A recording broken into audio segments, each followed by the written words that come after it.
line. We sing our song, Serpentini and Roll Tide. Island strong, we carry on through the dark. We find the dawn, hold the line. We sing our song, Serpentini and Roll Tide. Island strong, up, up, up, oh, up, up, up, oh, no.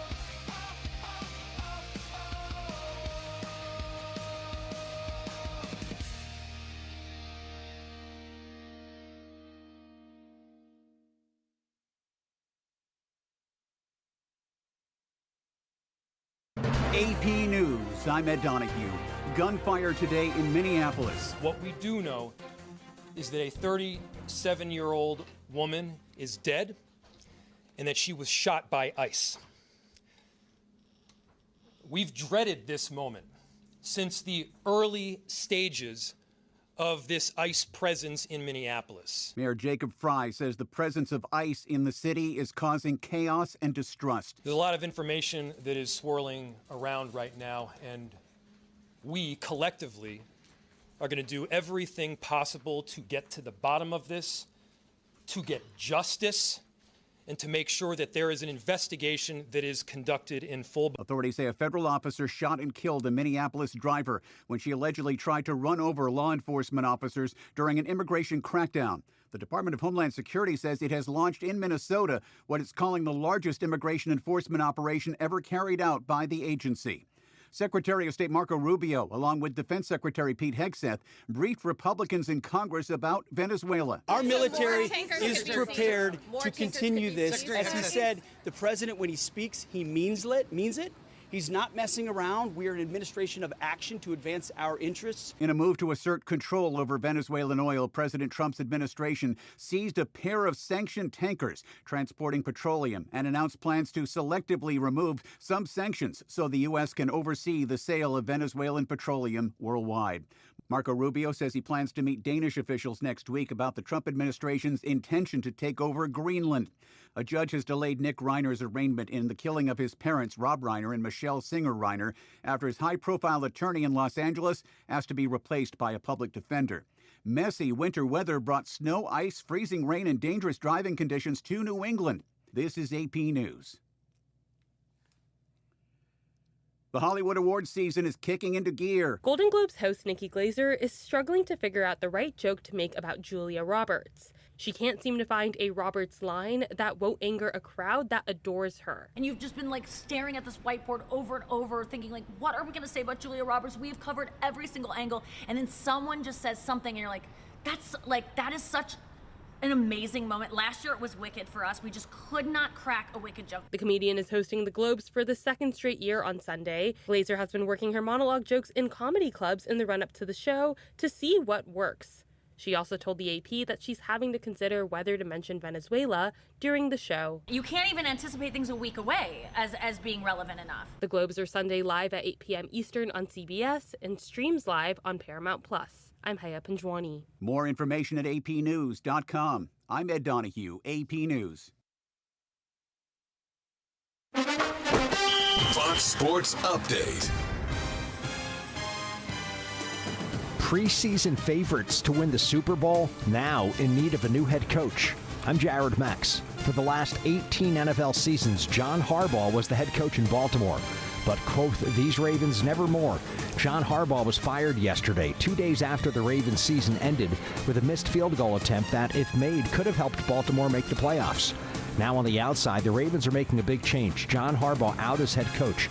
The Ravens finished with an 8-9 record. Just the third time in Harbaugh's 18 seasons, the team lost more games than it won.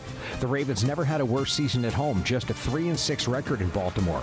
Despite having two-time league MVP Lamar Jackson as his quarterback for 8 years, John Harbaugh coached only 3 playoff wins during this time. Never made it to the Super Bowl with Jackson. What's next for John Harbaugh? Likely another NFL head coaching job next season. Harbaugh's agent told ESPN within 45 minutes of his client getting fired yesterday, 7 different teams called him to inquire about Harbaugh, which would mean one NFL team who currently has a coach also reached out. As including the Ravens, there are 7 NFL head coaching jobs now open. This is Ainsley Earhart. Thank you for joining me for the 52-episode podcast series, The Life of Jesus. A listening experience that will provide hope, comfort, and understanding of the greatest story ever told. Listen and follow now at foxnewspodcasts.com or wherever you listen to podcasts. A few NFL teams parted ways with top assistant coaches Tuesday. The Commanders fired defensive coordinator Joe Witt Jr. and mutually parted ways with offensive coordinator Cliff Kingsbury. The Lions fired John Martin, who was offensive coordinator for only one season. The Cowboys fired defensive coordinator Matt Eberflus. NBA Tuesday, the Pacers set a team record for the longest losing streak since Indiana joined the NBA in 1976. The Pacers lost their 13th game in a row, beaten by the Cavaliers 120-116. NHL, two players registered hat-tricks Tuesday. The Islanders' Anthony Duclair scored 3 goals in a row of a 9-0 dismantling of the Devils. Connor McDavid scored 3 goals for the Oilers, who beat the Predators 6-2.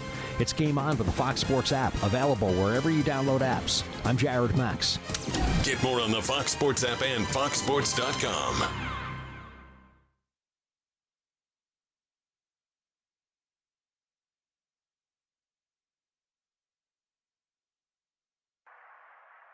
If you see something, say something, and stay anonymous. Call Crime Stoppers at 234-7272 or submit a tip online at nmicrimestoppers.com. No names, no caller ID, no recordings, just your info. And if your tip leads to an arrest, you could earn up to $1,000 in cash. Your tips have helped take hundreds of criminals off the streets in the NMI. It works because of you. Crime Stoppers, we want your information, not your name. PHI is your local pharmacy serving customers in Cagman, Garapan, and Dandan since 1996. Shop PHI Pharmacy for all your prescriptions, and we even offer a large line of multivitamin supplements. Our Dandan location is open weekdays from 8 to 6 and 8 to 4 on weekends. Or visit our Garapan and Cagman locations weekdays from 8 to 6 and 8 to 1 on Saturdays. Check us out online at phipharmacy.com or follow us on Facebook. PHI is a locally owned independent community Health Mart pharmacy. Health Mart, taking the time to listen and care. Alarm clock bark, sky still gray, radio clicks on, static haze. Good morning, Marianas, in my face, Brad yelling, wake up, Saipan, no escape. Coffee burns my lip, he laughs in my kitchen, talks like he knows every bruise that I am in. Good morning, Marianas, rise up, Saipan, hearts on the harbor, headlines in his hand. Good morning, Marianas, live from the reef to the ridge, bread with the weather, and a dare on the bridge. Traffic on Beach Road, kids half dressed. He jokes about rain and unpaid rent. Says call the show, tell me what you regret. Then plays our song like a second chance bet. He says, say your name, we say it like a prayer. Through busted speakers, we are almost there. Good morning, Marianas, rise up, Saipan. Shacks and condos, all sing with the fan. Good morning, Marianas.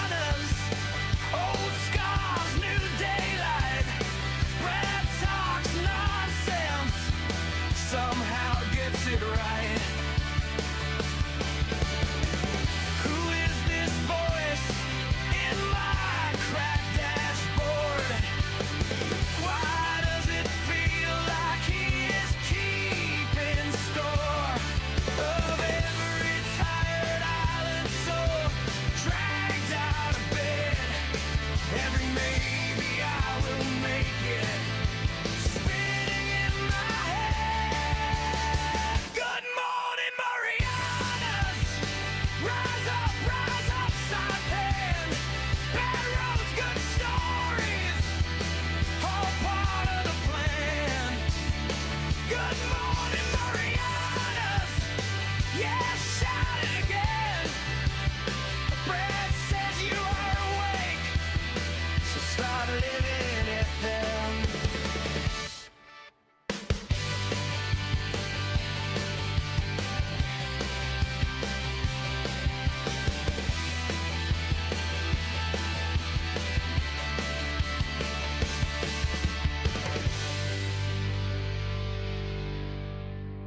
Nina's Kitchen, so delicious. I need a burger with some soda with it. Good morning, Marianas. It is 7:43. It is Thursday here, January 8th. It is a beautiful day here in the Marianas, and we are looking at great weather. Finally, and you should expect some too. Got a pretty full show today. We got our big weather update that we're going to get from Landon Idlet here later today. We're also going to have Angelo Villagomez. He'll be on the phone with us today as well. That is a special treat. We don't normally get that. And you know it's going to be because we're going to be talking about important stuff happening out here in the Marianas. It's the topic that everybody wants to get into today. Aside from China, and aside from what everybody's spending with their legislative budgets, that's another big one these days. Yeah, gotta like that. But this one is about deep sea mining and what's going on in the Marianas, and that is the thing, the soup du jour, if you will, the soup of the day. Everybody's talking about it, and they're doing it in Saipan and Rota, Guam. You know, Guam, we had folks, we were watching yesterday the coverage that was happening from the legislature in Guam, and interesting stuff. There's a lot of topics that I would love to talk about with some of the people who spoke at the legislature yesterday, because I strongly disagree with many of the things that they said. And, and I don't want to get into an argument with them, but I would like to have a conversation with them, because I feel like a lot of these folks don't get any pushback at all. They don't. They are in their own little echo chamber, and where everything, just whatever they say as ridiculous as, or as much as it erodes their own arguments, they think it sounds great. It reminds me of the South Park episode where they had the Prius owners, which, by the way, I don't think driving a Prius is a bad thing. I think that's cool. I don't have one, but I'm cool with it if you do. But they were saying that they were so smug that they just enjoyed the smell of their own farts. And I loved it. That's what it sounded like listening to some of the people who were in Guam's legislature yesterday. They're not even the senators. I'm talking about the people who spoke before them. And I would love to hear. And then, folks over at Marianas Press were showing you the Rhoda town hall that was happening yesterday as well. Same thing, same time, same day. And the folks who were over there, the folks from Guam, I think, run a lot of this stuff, this activism, and they try to push it on the folks from the CNMI, and it's really tough to watch. It is, but that's just me.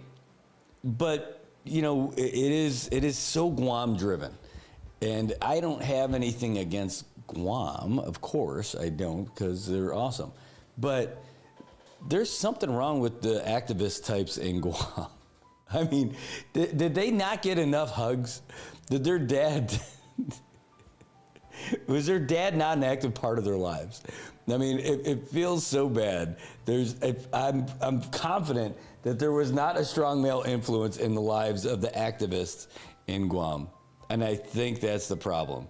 I think there's too many of those going around, and it's not good. And it definitely hurt. It definitely hurt. Anyway, let's get in here. Say good morning to some of you guys. Ann Attow, cat gifts already. That's how you know it's going to be a great show. When Ann is there with the cat gifts, we are going to rock. Slayer 6703 is in the house over on the YouTube side. Good to see you. Peeling Gizmo. My gosh, Peeling. He's in the house. We got his song ready and queued up for him, too, later today. Great to see you, my friend. Oh, and he said, greetings of my wife, our happy wedding anniversary of 26 years. Congratulations, Peeling. Happy anniversary. 26 years of marriage. That is awesome. I'm sure every single day was perfect, just like mine. It is wonderful. 26 years of wedded bliss. Congratulations, Peeling Gizetmo. 26 years of being married. Wonderful. Ron and Chris Mitchell watching from Fairfield, Ohio. Well, OH10 to you. Thanks for joining us today. Great to see you both. Thanks for tuning in. Eric Moptus is in the house, the hardest working man in the port business. I know all the other people who are watching that he was working with. They're like, hey, he worked. Okay, yeah, he does work hard. Yes, that's right, because Eric's awesome. Great to see you, my friend. Richard Lazama. He is usually watching from somewhere in the world, not sure where it is today, as opposed to watching from outside of the world, I guess. But somewhere other than Saipan, he is a traveling man. He's always on the road. Great to see you guys. Thanks for joining us today. Like I said, we got a great show today. We've got a great program lined up. We're going to be getting our weather check here later as well. Currently, though, man, if you woke up in Saipan today, you knew it was a cold morning. I'm not complaining. It was lovely, but right now, it is 78 degrees here at 7:49 a.m. here on Thursday. Humidity is very, very low. Usually it takes later in the afternoon to get to this level, but it's 79% up at the Saipan International Airport, and it feels like the most wonderful time of the year. I know the Christmas stuff is done, but my goodness, beautiful, beautiful day. You can't ask for a better day. Driving conditions are pretty good too, but that doesn't mean you should put the hammer down when you're going on a middle road. We're going to get to traffic here in just a second, but today we're looking at mostly sunny skies, high near 86, winds out of the east-northeast, and gusts as high as 20 miles per hour. We're going to hear it from the main source of weather from the National Weather Service a little bit later, but that's what you got today. Just so you know, though, today all the way up until 4 p.m., that RIP current statement is still in effect. The high surf advisory might be gone, but the RIP current statement is still in effect all the way till later this afternoon. So be careful out there, especially if you're on east-facing exposures in the CNMI. Why? Because we like you. All right, well, anyway, let's get to it and start talking about some of the things that are happening. Oh, how about that? Got some other folks. Ray Kittiqua's in the house. Ray, good morning. Good to see you. He said he's going to be meeting with Senator McGovern today. That is going to be pretty cool. We got to hear about that later. Caleb is back here. It was a good cold morning. I'm telling you, I left the house this morning and I'm like, man, I should go for a run or something, because when it feels like that, it's such a rare to have it be that nice and cool. Not crisp, like where you're actually like freezing kind of cold, but it was just like a lovely, lovely cold morning this morning. And that low humidity that we rarely get. That's like aircon kind of low humidity levels. So like the humidity is higher than the temperature, and that's I know that happens a lot, but it's close. 78 degrees, 79% humidity. All right, well, let's start taking a look at what's going on out there on the roads. We're talking about what's happening in the skies and in the air, and love is in the air because peeling is here for sure. But let's get over to talk a little bit about what's going on with traffic and see what the mean streets of Saipan look like today. It should be mighty fine, and that's what we're expecting when we click over right here. There it is. That is, look at all those green. Of course, there's only a couple of hot spots around there. Those are at all the big intersections. Well, let's go over there by AK, who is proud to bring you traffic today. AK, traffic looked pretty good over there. It's only slowing down when people want to take a look at that very cool building. But it's murder on the dance floor. Take a look from the pickleball courts heading south all the way past the museum. There is nothing but a slowdown of traffic for folks heading south, S-O-U-F, on Middle Road today. Yeah, it is not going to be pleasant for you guys. Just imagine, everywhere through Garapan on Middle Road is going to be a slow go. Just expect it. You're not, no, it's not just, hey, why is that guy? Let me veer over the line just so I can see further down the road. No, it's just going to be like that. all the way through. That's just what's happening. Hey, Annie, all the way in San Roque. I hope the weather's good up there too, as well as the traffic. It looks pretty good here, but thanks for joining us today. Great to see you. All right, let's keep going down Beach Road and Middle Road all the way. You can see over there by the museum, again, at that intersection, at the light, you got some traffic. Also got a lot of traffic over there and back up by the intersection at the courthouse. They're at the light in Gualo Rye. It's a slow place to drive. As you continue going south past the old Casino Commission, you're going to see a little bit of traffic too. Remember, there's school buses out there, so you're going to have to slow down. Again, there is expect to slow down when you're getting close to Quartermaster again. It happens every time, every day. Today is no different. As we make our way toward the intersection that matters, at the place where connections matter, IT&E. Just a little intersection traffic, nothing too crazy. How about the old AK intersection? That looks pretty good. Not too shabby. Where it is going to get a little shabby, though, is when you're getting closer to the courthouse and MHS. MHS, they don't have classes till 9 o'clock, but people are still trying to get themselves in there. As we head south, looking down toward Hopwood, home of the Hilitai, or as we're calling them, the Little Admirals now. They are looking pretty good. They are looking pretty good over there. Traffic's not bad at all. Guangdong Hardware, folks, mostly coming up the hills where you're getting the big delays, but it's not that bad. All the way down to Shell Dandan. But by NMC, there is a slowdown. It speeds you up for your education, but it slows you down when it comes to traffic over there. San Vicente, man, I'll tell you what, there's always a lot of cars over there in San Vicente by the home of the Canaries. That's right, they're trying to fly on in and get nested for their morning classes over there in San Vicente. And man, we did have lunch over there at Ina's Kitchen yesterday, and we actually got to see Rita, and she was great to see her too over there. And we were watching a little bit of basketball, hanging out, and enjoying some great food and conversation over there. So that's your first look at traffic here in Saipan, and you want to get through traffic pretty easy. Go ahead over to AK, get yourself a new Tacoma. It's buy one, get one free. No, it's not. It is not buy one, get one free. But they do have good deals. They got down payment assistance. They're giving out tents. They've got free insurance for a year. They've got all kinds of different programs, but you need to go and find out for yourself. Go say hey to Jay. Go see Mark. Go rev with Kev. I don't know what everyone else. Go paint a Mona Lisa with Lisa. I don't know. And that needs work. But they can take care of you over there at AK. They got cool stuff going on. Paint a Mona Lisa with Lisa. No. A Corolla Lisa? No, it's still not working. It needs work. Got to workshop that a little bit, and then hopefully something will happen there. But right now, man, that needs some work. Anyway, good morning, and we'll get into some of the stuff that we got. I know we got headlines. We got local stuff that's happening. We got national stuff that's happening. And in just about a couple of minutes, we're going to get our phone call. Our Google Meet with the godfather of the Marianas Trench Marine Monument. He goes by Chamorro Jesus now, not Jesus. And Mr. Bucky Tassi himself, Angelo Villagomez.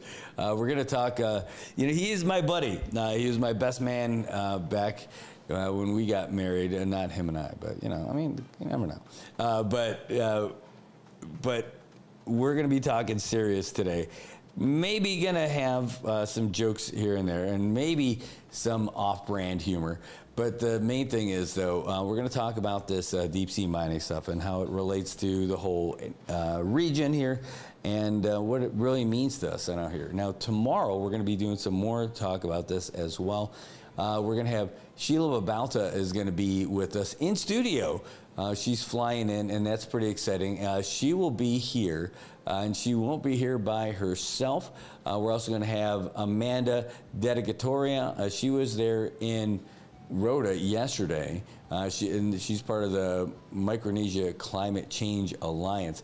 And her title is Science Communicator. That's going to be one of the first questions we ask her, because we heard the way she explained that at the public hearing yesterday in Rhoda.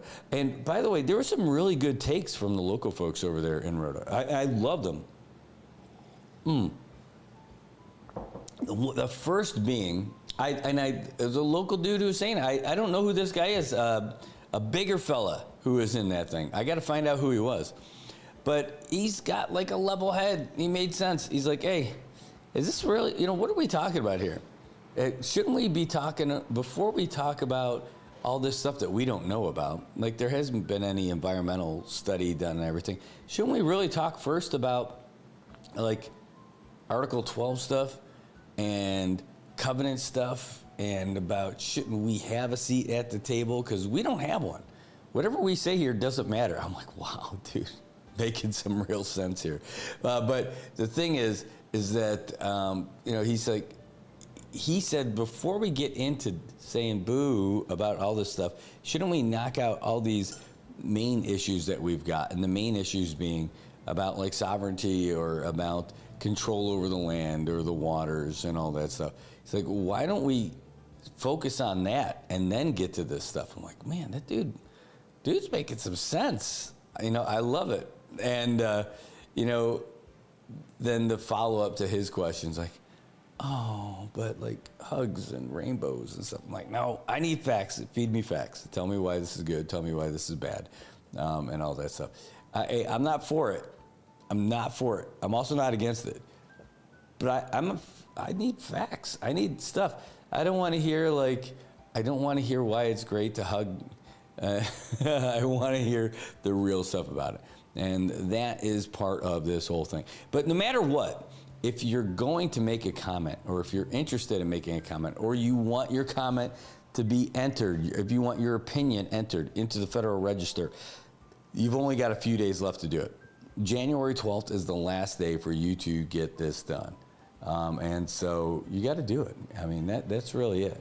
All right. Well, hey, it's about that time, so we're going to try to make that call. We're doing, normally what we end up doing is we set this stuff up with like WhatsApp calls. I'm a WhatsApp call kind of person because I'm pretty easy. But we're going to do this with a Google Meet because it is fancier. The only thing is, yes, allow. I will click allow. All right, and we're going to start up the camera. We're going to start up all this stuff. Let's see if I can I use this at the same time? Oh, no, dang it. I have done this before. You're like, Brad, what just happened with your camera? I'm going to try to do something. Hold on. Don't go anywhere. Let's see if that's the right one. One second. I'm going to switch to this for a second. Hold on. So you know what happens is when I end up doing this thing, come here, you. Come here, you. Boom. There we go. So it's when I try to connect a couple of different cameras at the same time. That's where I end up getting dinged on this stuff. Let me see if I can get the other one. Yeah, no. It's because I'm just not going to be able to get the camera to work. Let me at least get the audio going, and the audio should be working anyway. But what's going to happen is that the audio for them is not going to work here. So sorry, guys. Boom. By the way, come back here, Blue. All right. Ooh, I got to admit one guest, and that's going to be him. Admit.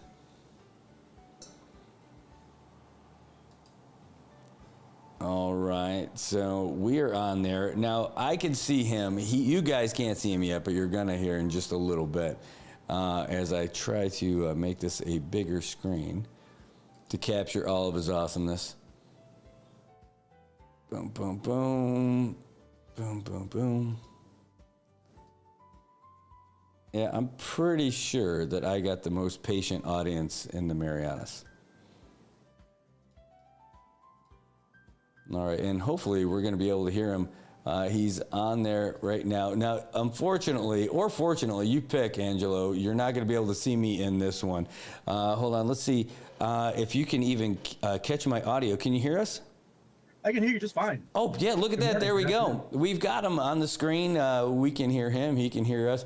Ladies and gentlemen, please give a warm good morning, Marianas. Welcome to Chamorro Jesus himself, Angelo Villagomez, the godfather of the Marianas Trench Marine Monument, who recently shaved off his mustache part of his beard. Who I noticed that the other day. It's a different look. What made you decide to go more toward Abraham Lincoln?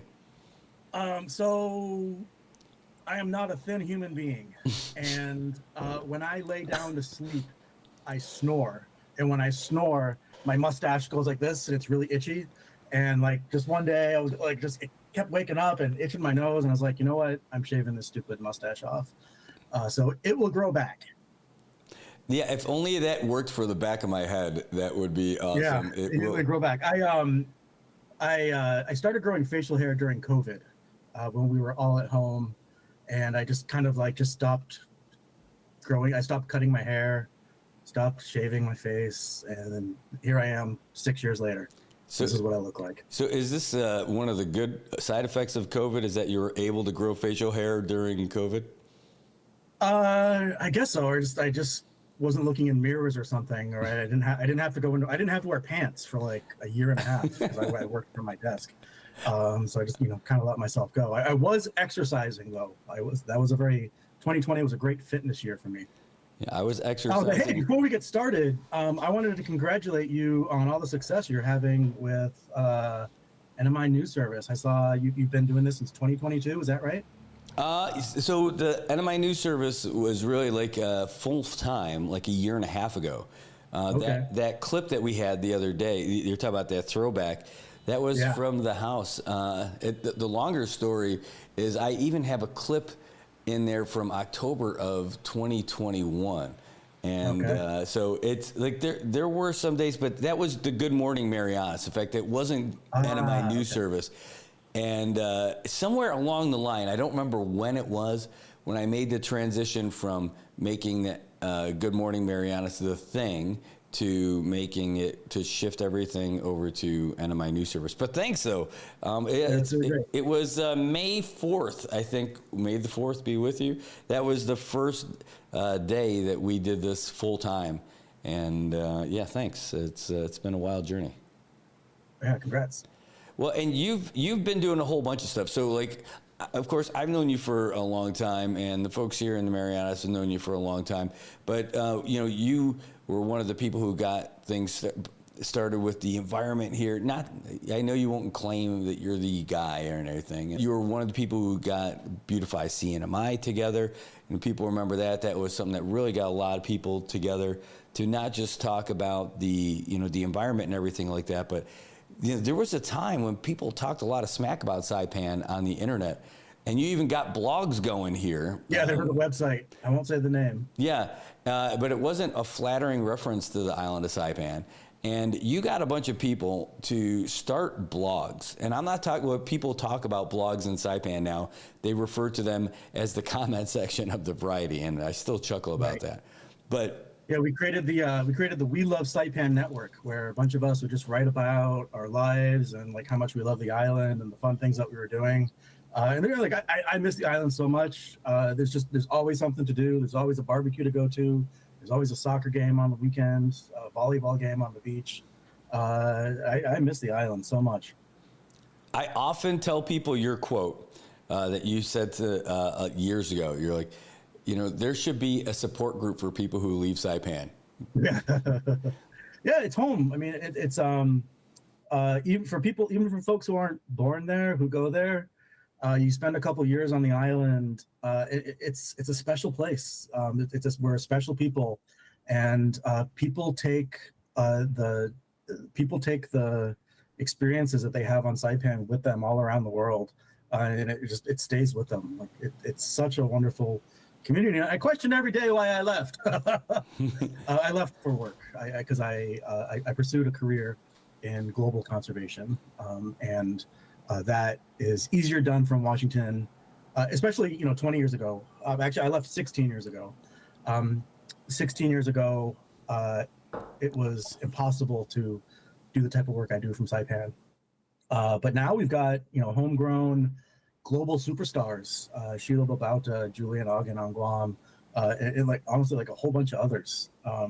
Some working on the islands, others working as diaspora. It's a really cool time. I do want to introduce myself to your viewers, if that's okay. Please. But I want you to do something fun. I want you to grab your phone, and I can't see you, but you grab your phone or your computer and look up a bio for Angelo Villagomez on ChatGPT, and then read that after I give sort of my how I'm attached to Saipan introduction. But my name is Angelo. I was born on Guam. My dad is the late Ramon Garrido Villagomez. He was a signer of our first Constitution. He was a Supreme Court justice for many years. Sadly passed away. My mom is Auntie Donna. Auntie Donna is from Worcester, Mass. So yeah, I'm a mixed race Chamorro. Spent the early years of my life living on Saipan. But for those of you who've never heard of Auntie Donna, it's because my parents divorced, and I went back to the States and lived there. But I would come back to the islands every summer and spend time with my younger brothers and my cousins. My cousin Anna Lee will tell me, she's like, "Oh, Angelo, he's the cousin who always wore the hat with the B, and he's the white cousin." He's the Boston Red Sox. I'm a huge Boston Red Sox fan. And then after college, that's when I went back to Saipan, and I met up with Simta Kaipat and Tina Sablon, and we started Friends of the Mariana Trench. And we would do, step back. We created Beautify CNMI. This was like in 2005, 2006. And we were planting trees and doing beach cleanups and promoting recycling at the July 4th Liberation Festival. And then a couple years later, with Ike Cabrera and the late Andrew Salas and Agnes McPherdes in Lori Paterka, we created Friends of the Mariana Trench, and we advocated for protections around just the 3 northern islands, not the islands themselves, because the islands are controlled by the indigenous people because of Article 12. But we wanted to, the idea was the 3 northernmost islands are protected in the Constitution forever and for always as protected places. But those protections don't extend to the water. And at the time, all of the waters were federally controlled. And so it made sense to work with the federal government on an idea. What happened was a little bit different from what we proposed. If you kind of read the history of the Mariana Trench Marine National Monument, the initial proposal was just for the far northern area, but the protections extend to the entire Mariana Trench now. And that's actually pertinent to the deep sea mining that we're going to talk about right now, because the trench unit of the monument, it's called the Mariana Trench National Wildlife Refuge. It actually bans deep sea mining within its borders. So the reason why the area being proposed for deep sea mining is all the way to the east is because the monument was designated. So the monument is doing as we hoped it would. It is protecting the seabed in the area around the Mariana Trench. That's what it was designed to do. But what it does not do is it doesn't protect the seabed outside of the monument. And that's kind of what we're up for discussion today. Did you look me up on ChatGPT? What does it say about my career? Okay, so there's 2 things that I found, and I'm going to put that on there. But the one thing I liked is that just when I did it, the one that Google puts up right away, it pulls from the CAP website. It says, in fact, it sounds like a movie thing. So I got to do movie voice. Movie voice, great. Born in a village on an island in the western Pacific Ocean, next to the Marianas Trench, and trained in Western scientific methods. I mean, that's how it starts. That's the Center for American Progress. I'm trained in Western scientific methods. I don't know what that means, but does that? As I have a science degree. Okay, great. It's very cool. It says you are a conservation advocate who uses indigenous knowledge and values and scientific method to address modern threats, including habitat loss, fishing, and climate colonialism that we can wrestle about. But here's what I got. I've got ChatGPT. I'm sure you've heard of it. I'm going to put this up on the screen so everybody else can see this too, because I think it's awesome.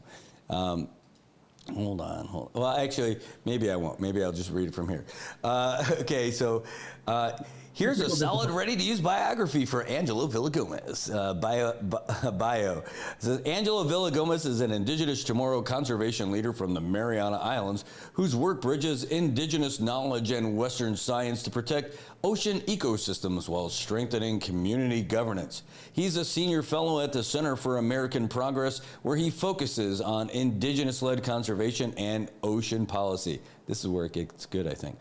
Over the course of his career, Villagomez has been a prominent advocate for ocean justice, working to elevate Pacific Islander perspectives in a regional and global conservation framework, and address threats such as habitat loss, fishing impacts, and what he describes as climate colonialism.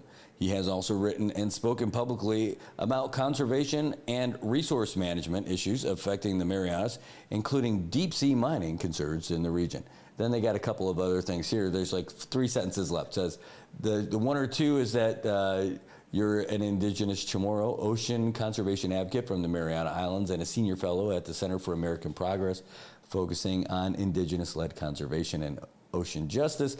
Then they give me a super short tag, which we'll call the Sammy Babauta version. The indigenous Chamorro ocean conservation advocate and the senior fellow there. He says, if your buddy Angelo is a different Angelo Villagomez, parentheses, athlete, businessman, tell me. So you are not the athlete, is what they're telling me on ChatGPT. Is it? I don't know. Like, you remember playing soccer together all those years ago? Yes, that's why. Why is that not prominent? Why is that not your main thing? I International think, superstar. I've spoken and written more about my work on sharks and protected areas than the 2 soccer games that I played in 2007. That's probably why. That is awesome. By the way, I don't want to digress too much, but since we're talking about soccer, I wonder if you might be in this video game. I am on a soccer video game. Oh, hilarious. Yeah. I mean, not hilarious. Congratulations. It is more hilarious than congratulations. It's also, if you pick me, it's got to be like, I bet I can, I'm so good at this game, I'm going to take Brad Rosala against you. Talent, 2, power, 1. I hope my power is higher than talent, because that's kind of my brand. Let me just try one more thing. Haircut, steady. Angelo Villagomez, soccer. This will be the last one until we talk to real stuff. This is definitely you. You're on the transfer market. That's one. Here's, by the way, here's an old story from Variety Co-ed Soccer to start next month. Team Todd's a talent. And let's just see the soccer under the Saipan blog, which, by the way, I should resurrect my blog just so we can find Hollywood Rosala. Yeah, puke with your teammates. And what was the other? Oh, the Circle of Death. Anyway, here you are. I'm going to put you on the share screen real quick just so everyone can see it. This is it. Angelo Villagomez. It's got your date of birth and everything. Mariana Islands. Your position is midfield. And your current club, you're listed as retired. I am. I am no longer a professional footballer. Okay. Thanks for clearing that up. I do want to touch on some of like I am not a navigator. Like, we know that, right? I'm an academic. Mm-hmm. And so for me, the work that I do with Indigenous communities, it's just more based on the experiences that I have growing up on Saipan. I left 16 years ago, and I've been a professional advocate in DC for the last 16 years. And since then, I've worked in about 25 different countries on passing shark laws, protected area laws. I'm also on a number of fisheries advisory councils and protected area advisory councils with the government, with the United States, including like some of the guys on Saipan who work on fisheries. We're on the same advisory councils. But it's shocking how little Pacific Islanders have been invited to participate in the ocean conservation world. A couple of years ago, API month, have you heard of that? The Asian American Pacific Islander Month, and like I live in conservation circles, liberal circles, a lot of Democrats, and an organization was having one of these like discussion panels for AAPI month, and it was like 3 Koreans, a Japanese person, and but no Pacific Islanders were on this thing, and I reached out to the organization. I was like, hey, buddy, like it's AAPI month, like it's totally cool for you to have a panel of all Asian people, like that's fine, but you shouldn't include the PI if you don't have any Pacific Islanders on it. And he was like, oh, I appreciate that. The guy was actually a friend, and he's like, can you get me someone to put on the panel? And I was like, oh, crap. Like I would be such a jerk to be like, oh, I'll go on the panel. Yeah. Oh, I'll do it. Like I made you feel guilty, and then to get myself on this panel. What I did is I kind of did a survey of like the conservation community, and like I'm well connected here, and I literally only found one other Pacific Islander. She was this woman from Fiji, and it just never crossed my mind that I was the only. And this woman was much younger and had only joined her organization like a year or two. So like the first 8 years that I worked in conservation, I was literally the only Pacific Islander who worked on these ocean issues, and this is wild. Because literally 30% of all U.S. oceans are just in the U.S. Pacific territories. If you looked at the area around CNMI and Guam, it's about 1 million square miles of ocean. That's bigger than the West Coast. It's bigger than the East Coast, right? We had just like massive resources, massive amounts of biodiversity, the highest levels of like coral diversity in the entire United States. But we are just like completely left out of these discussions. People make all of these decisions on our behalf. And part of the stuff that I've been able to do, especially in the last 4 years since I got the job at Center for American Progress, is I've been able to create spaces for Pacific Islanders to come to DC and to advocate for the things that we want to advocate for. So like I'm very much concerned with the management of the Mariana Trench. And so Sheila Babauta came out to DC, Tina Sablon came out to DC, and we went to the White House and we met with the officials there. And this was one of there's been a lot of justified criticism of the Mariana Trench Monument over the years. It was designated in 2009, and we couldn't get a management plan published until 2024. It took 15 years. Normally something like that takes 1 year or 2 years or maybe 3 years at most. And so like that's what I'm talking about with this climate colonialism. It's this intersection of environmental issues plus the fact, and I know some folks kind of cringe when they hear the word colonialism. You could use the word territory instead. But just because we're a territory, we don't have the same influence and same power as Hawaii does, or Florida, or California. And we've hardly ever had people advocating for us in Washington, D.C.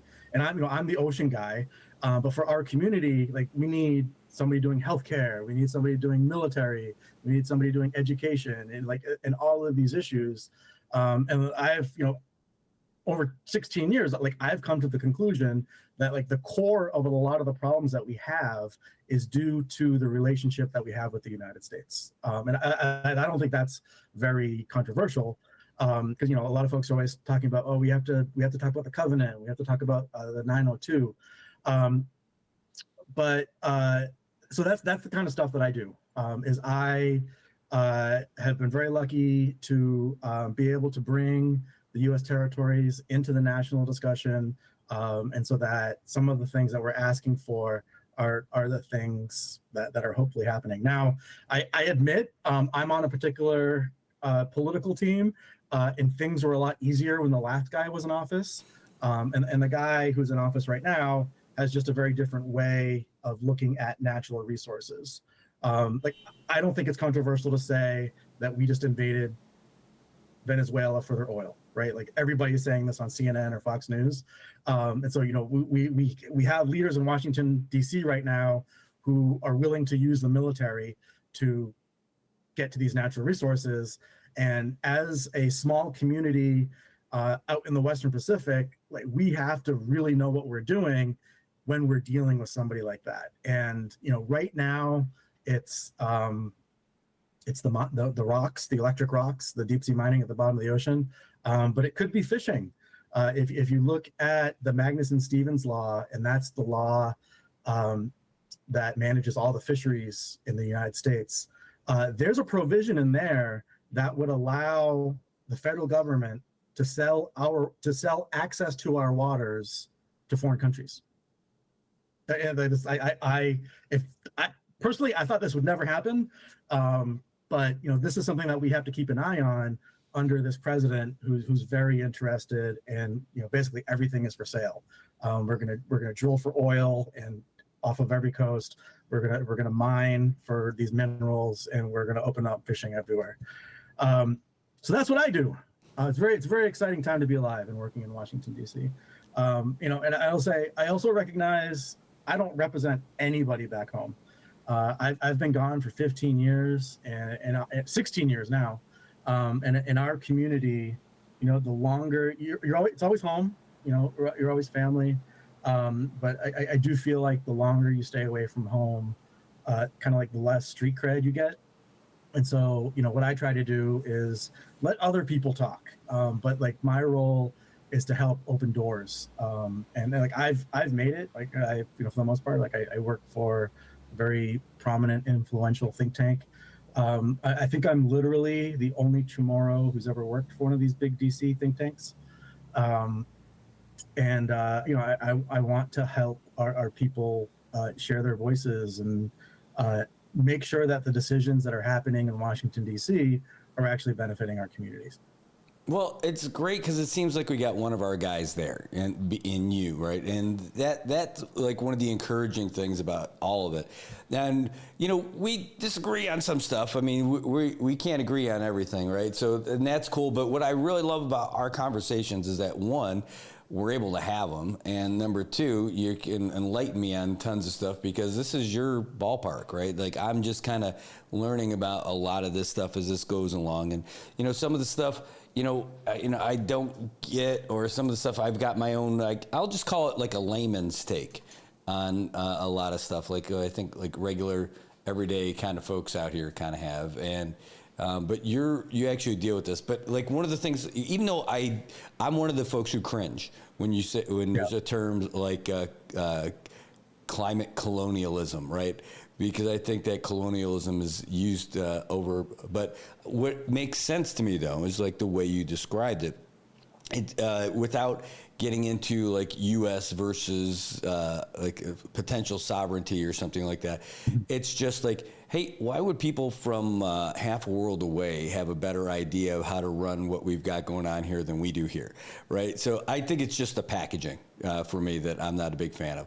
But I get it. Like somebody from Los Angeles is not going to tell someone from Buffalo how to make chicken wings. Right, like that's it. I mean, that's to make it really dumbed down. But they will tell them how to play football. Oh, yeah, that's true. That's true. Well, we'll see how that goes for us. We'll see how that goes. Yeah, this could be the year. It could be another year of disappointment. But let's get back into some of this stuff. So you're being a real good conduit for helping folks out here who can get passionate about this stuff, make some inroads with folks in D.C. And have a real impact probably on the federal process and all that stuff.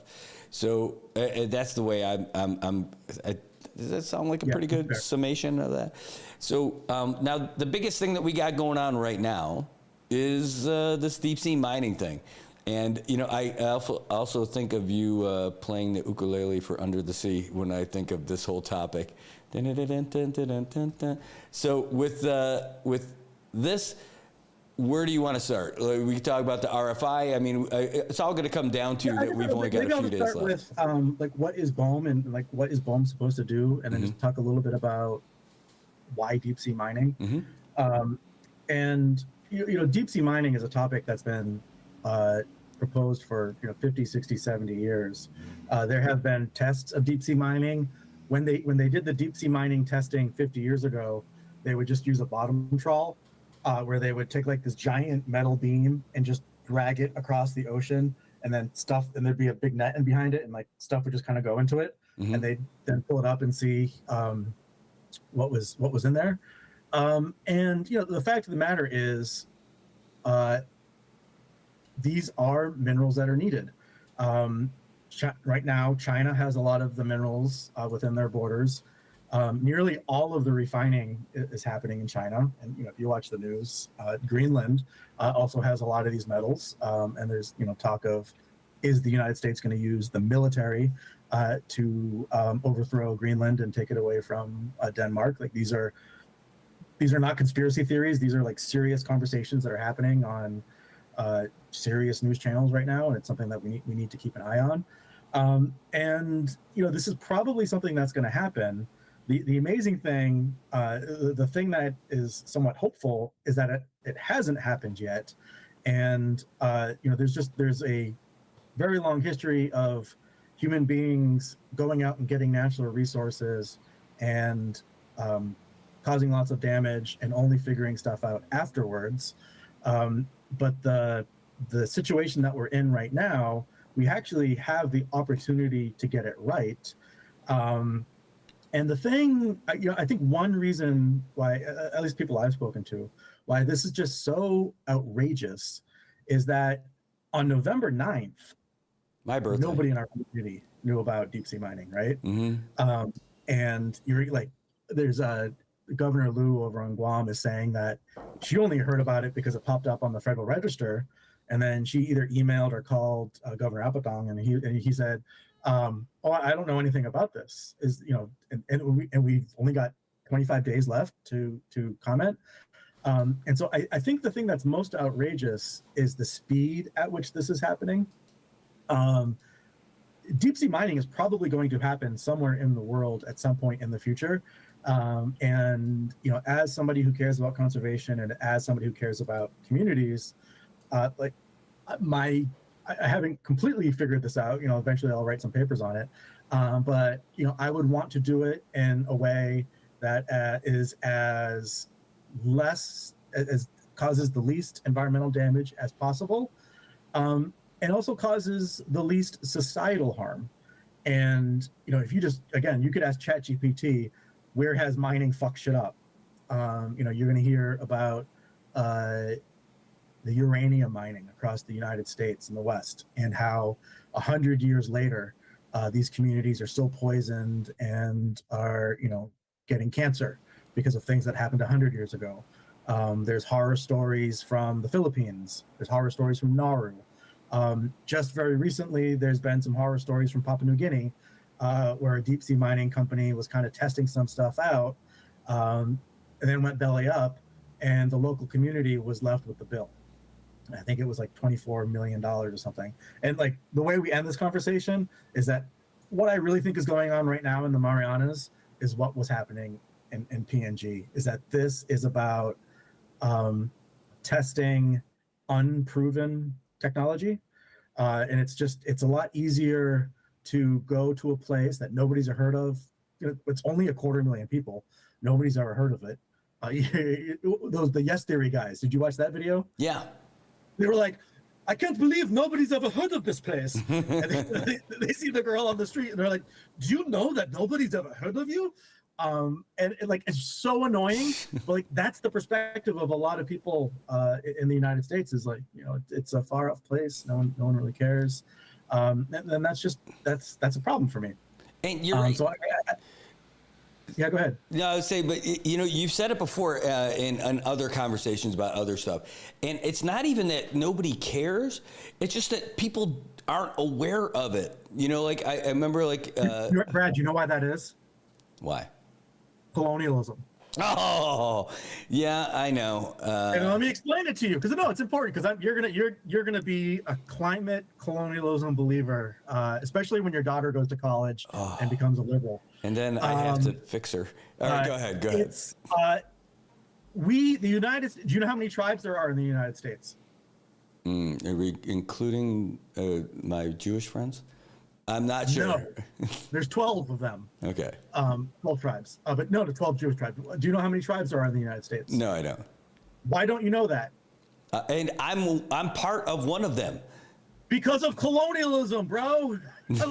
it's okay. So the United States is a collection of states, territories, and tribes. The tribes are legal entities that are sovereign. The tribes actually have more sovereignty than the territories, and are able to control things that the territories can't. But we are not taught that in our schools, which is nuts. So there's actually over 500 tribes in the United States. I think the number is 574. Almost all of them were recognized like 150 years ago, but over the years, some get added to the list of recognized tribes. So the number is going up. But we are 50 states, 5 territories, and over 500 tribes, and there are millions of people who live under these colonial regimes. And again, I know that word is kind of uncomfortable for you, but there's something like 5 or 6 million people who live in territories, and literally millions of people who live under tribes. Oklahoma, almost everybody is in a tribe. Yeah, I served with them. I still remember.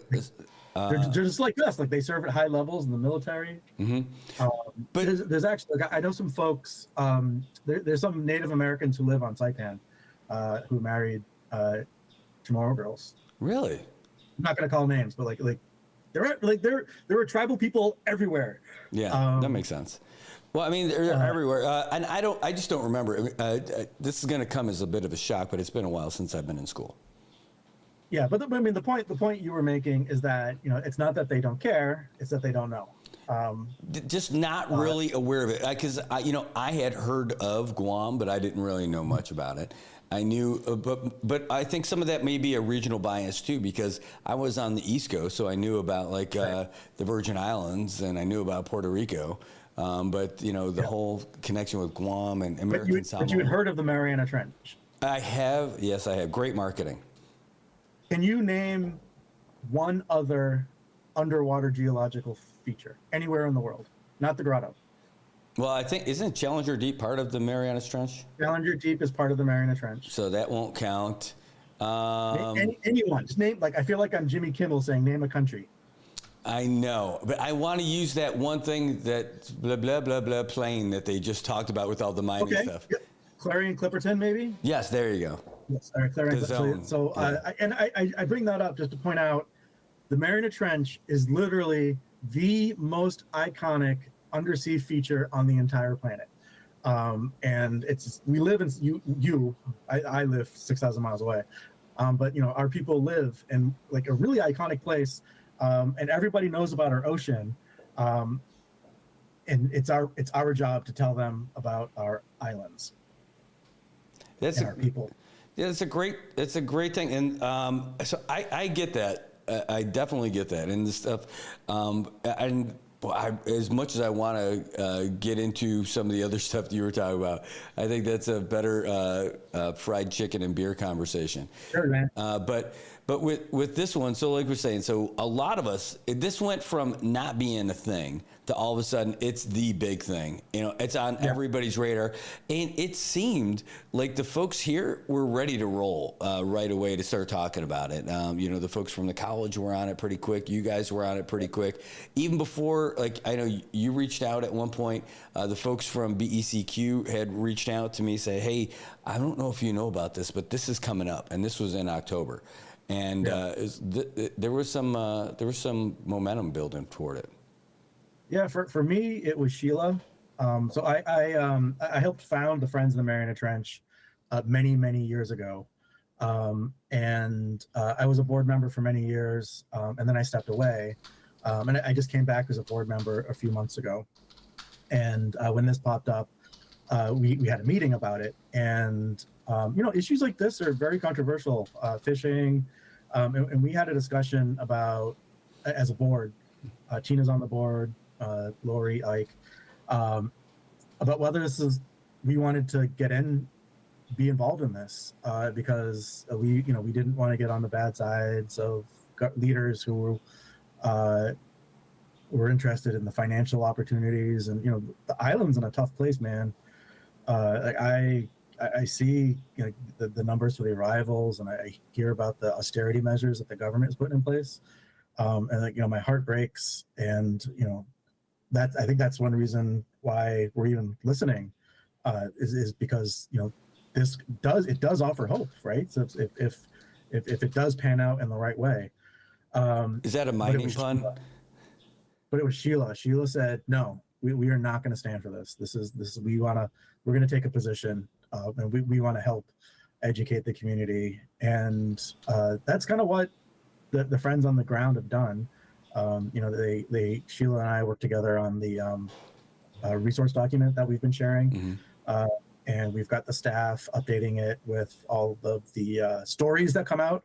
I counted today and yesterday, in the last 48 hours, there were 13 news stories. It's unbelievable how much media attention this is getting. That's a good thing. It's a good conversation to have. People listening, people talking. But yeah, so Sheila was the one who convinced us that this was something that we wanted to stand, and she turned out to be right? Because as this has kind of wound its way through the community, it sounds like not 100% opposition, but it sounds like a lot of people are distrustful. And again, I think a large part of that is not necessarily the process, not necessarily the mining itself. I think it's the who and the how, the process. The fact that nobody was given a heads up, the fact that it was only 30 days, and then we didn't know if there was going to be an extension. There was no clear communication with the community, so the community created a lot of conflict. And then when they did extend it, it was only a fourth of what was asked, and it went over Christmas and New Year's. And so I think people probably put their fingers in their ears when they heard about the process, and it's I think a lot of people were feel disrespected at the end of the day, right? Is that a part of it? Yeah, I think that's the biggest issue on this, right? Because the environment is the big thing, but I think that there's so many pieces of that puzzle, and then people can have that conversation. But I think that the biggest issue is it feels like this is something that's already been decided. The folks who actually live out here don't have a say in any of it. And even if they can't be the decision makers on it, we don't even have a seat at the table to be there for the conversation. It's like a courtesy. They sent us a recorded video to say, here's what's going on. Oh my God, that was nuts. What were they thinking? That's so, it's what other conclusion could you come to other than that this is a fait accompli? There is a silver lining. So there's a new report that just came out, this techno-economic report that was done by a couple of scientists in partnership with the National Ocean Protection Coalition. And it's a long report, lots of big words. But they kind of found that deep sea mining at a commercial scale, right? Mm-hmm. Not some testing here and there, but at a commercial scale probably isn't going to happen for 15 years based on where the technology is at and where the economy is at and whatnot. And I'm not the right person to speak on that. I just know the high level talking point. But I'm sure the scientists who wrote that paper would be happy to talk with you. That just brings me to my conclusion is that this is really it's probably just about testing unproven technology. And it's really interesting that the Impossible Metals guy popped up because he is Mr. Unproven Technology. And yeah, I think that's what they're kind of hoping is they've come out to a place that nobody's ever heard of, that nobody ever cares about, and they can go out there and mess things up. If they break the law, who's going to notice, right? It's a place where you can get away with committing crimes. Here, Saipan?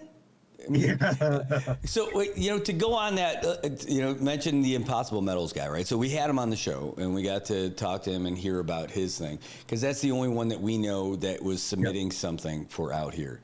And their approach to it, again, is not the doom and gloom where they suck up all the sand and all the mud where there's metals in it. And they're not talking about excavating 70 feet below that. They're talking about that picking thing with all that other stuff. Now, do I have some issues with it? Yes, still probably. But that sounds way less invasive. They're not carving out sea mounds and all that stuff. They're picking up potatoes. I know that's dumbing it down also, but it seems like that one is, and they said that they're leaving behind 94 to 96% of what's down there. So that one sounds like the least invasive of all of these things. Least, like when I hear terms being thrown around by the people who are really passionate about this, they talk about permanent destruction and all this other stuff. And this one doesn't seem like it's got that. Yeah, I appreciate that, right? Like, I wish we had more companies that wanted to do things in an environmental friendly way. So I'll give the man credit there, right? I think he has an idea, right? And he's done a little bit. They've come up with some plans, and there's actually another really interesting project that I think parallels what he's trying to do. Have you heard of the ocean cleanup? It was started. Have you heard of it? This is the one where they were going for that patch. Yes. So it was this Dutch teenager, and the story is, he went diving in the Mediterranean and he saw a plastic bag and some other garbage, and he was so upset, and he went home and, as a Dutch teenager, thought, what can I do to clean up this plastic? And he invented this idea of the ocean cleanup, and he gave a TED Talk. And this TED Talk has like tens of millions of views. Like it's super popular online. And venture capitalists were like, oh, this Dutch teenager is the most brilliant person ever. Why haven't we, these PhDs and scientists, been able to figure out how to clean up plastic in the ocean? We needed this kid to figure out. And so they literally gave him like $100 million. And he put together his ocean cleanup contraption. And long story short, they've been doing it for 10 years, and like it's just like an absolute failure. Wow. And if you look up what different scientists have said about this, they said from the beginning, they're like, this isn't going to work. You're going to kill a ton of animals. It's super problematic. You need to fix this. You need to fix this. You need to fix this. And it doesn't work, and it didn't work. And now what they're doing is they're just publishing AI videos claiming that it works, when nobody really thinks that it works. And I want to give this guy credit. Like I think I want more people to think the way that he's thinking, right? It's like, how do we have this? There's this idea called the just transition of climate change is a problem, and we have to build all of the stuff that's going to get us to not use oil anymore. So it's we need offshore wind, we need wave generating electricities. That's not the technical term. We need solar, we need batteries. And in order to build this stuff, we need these electric rocks. And, they're all over the world. They're in different places, and many of them are under the sea. And so like, I applaud people who are thinking, how do we do this in a way that doesn't damage the environment? And, the place I'll land with what I think about impossible metals right now is like, hey, you're off to a good start. Like I'm willing, like, keep going down that road. But like the scientists out there, like they don't really think that it's quite ready. Like I did a little bit of research, and Impossible Metals is claiming that they're gonna have like robots, like an army of robots. They're gonna go and pluck the rocks off the ground, and they're saying that anything that has life larger than 1 millimeter, that they will avoid all of the nodules that have life that's larger than 1 millimeter, and they're going to harvest 16 nodules every 1.5 seconds. And the scientists who have looked at that had said, no, like that's just not realistic.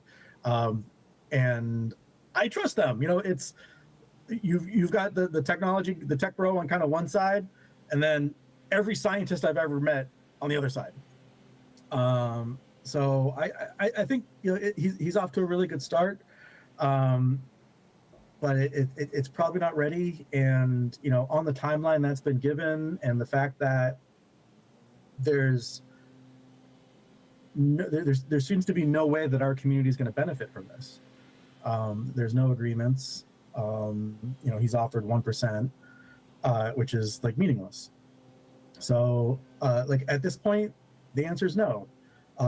It doesn't mean that the answer will be no forever. But our community is facing a deadline of Monday, and we have to take in all of the different aspects of what's going on. And I'm like, Guam is absolutely completely opposed to this, right? The legislature is going to pass a resolution on Friday. The governor, the lieutenant governor, the delegate all come out strongly in opposition to this. Like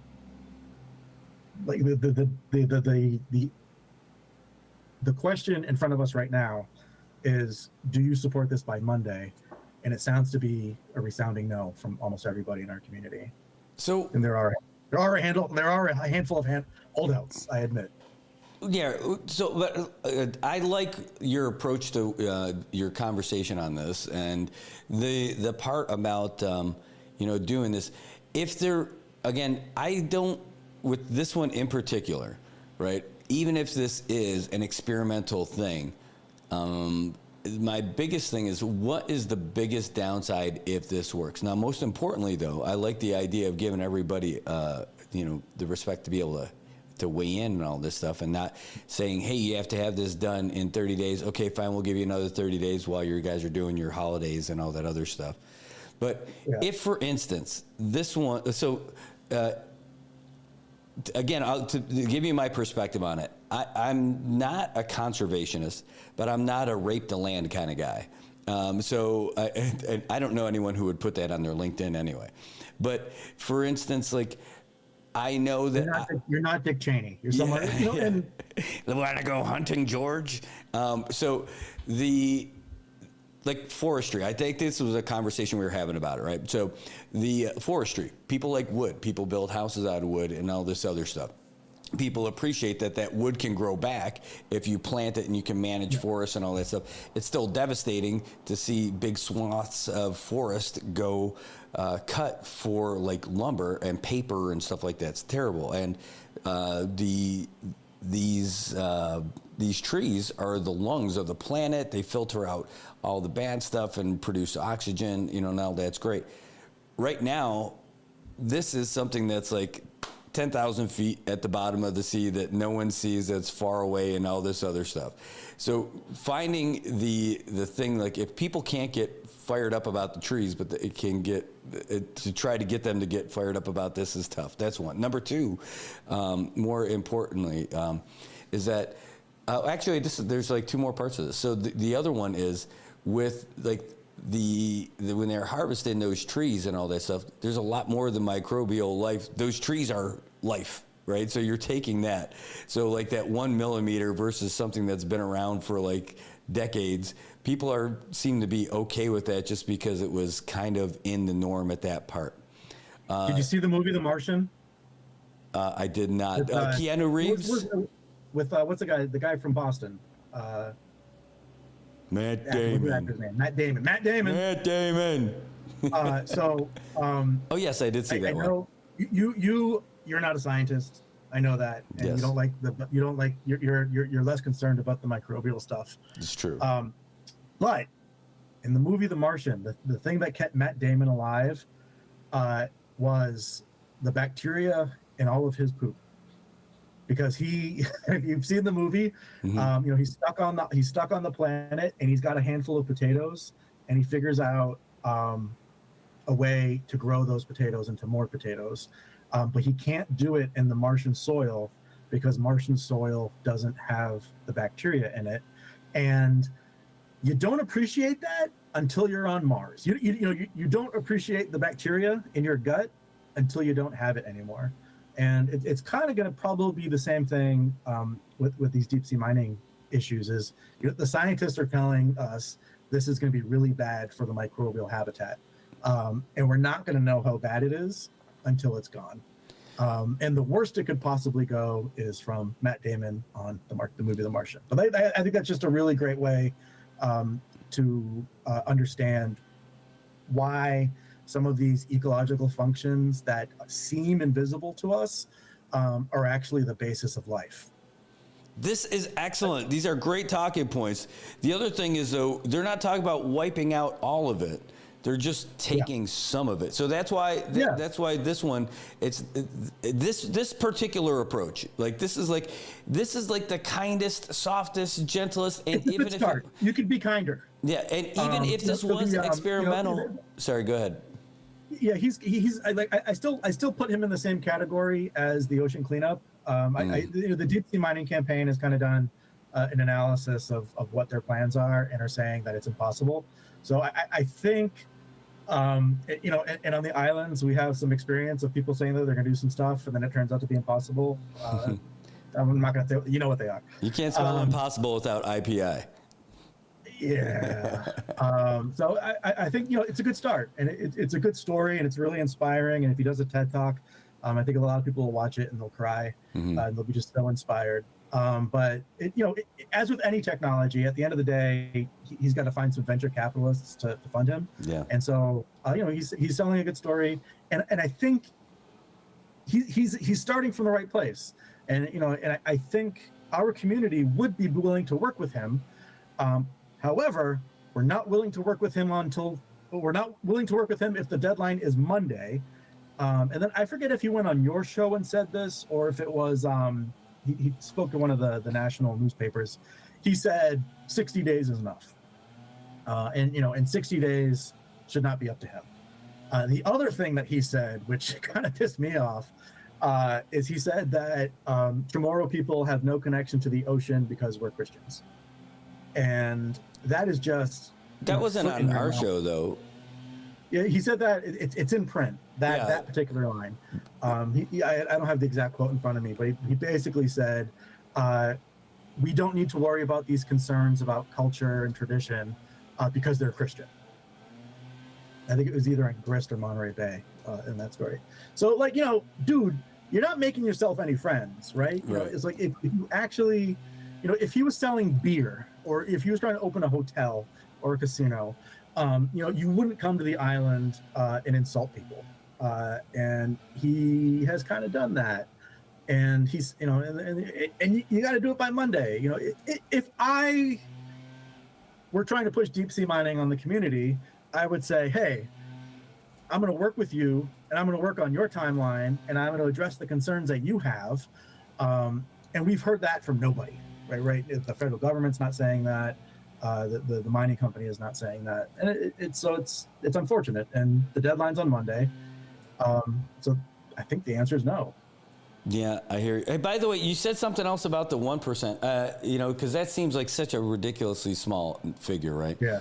But when I asked him about that, he was saying, look. And that's almost like a courtesy because that's not something they would have. There's nothing in the law that would give CNMI any benefit. So there's an RFI coming for Virginia. It was in the Federal Register a couple of weeks ago. Virginia is not going to get any money when the deep sea mining happens from the company. But this is part of. We have the United States is massive, right? The ocean is massive. It's something like 13 million square kilometers. I don't know what that is in miles. I should.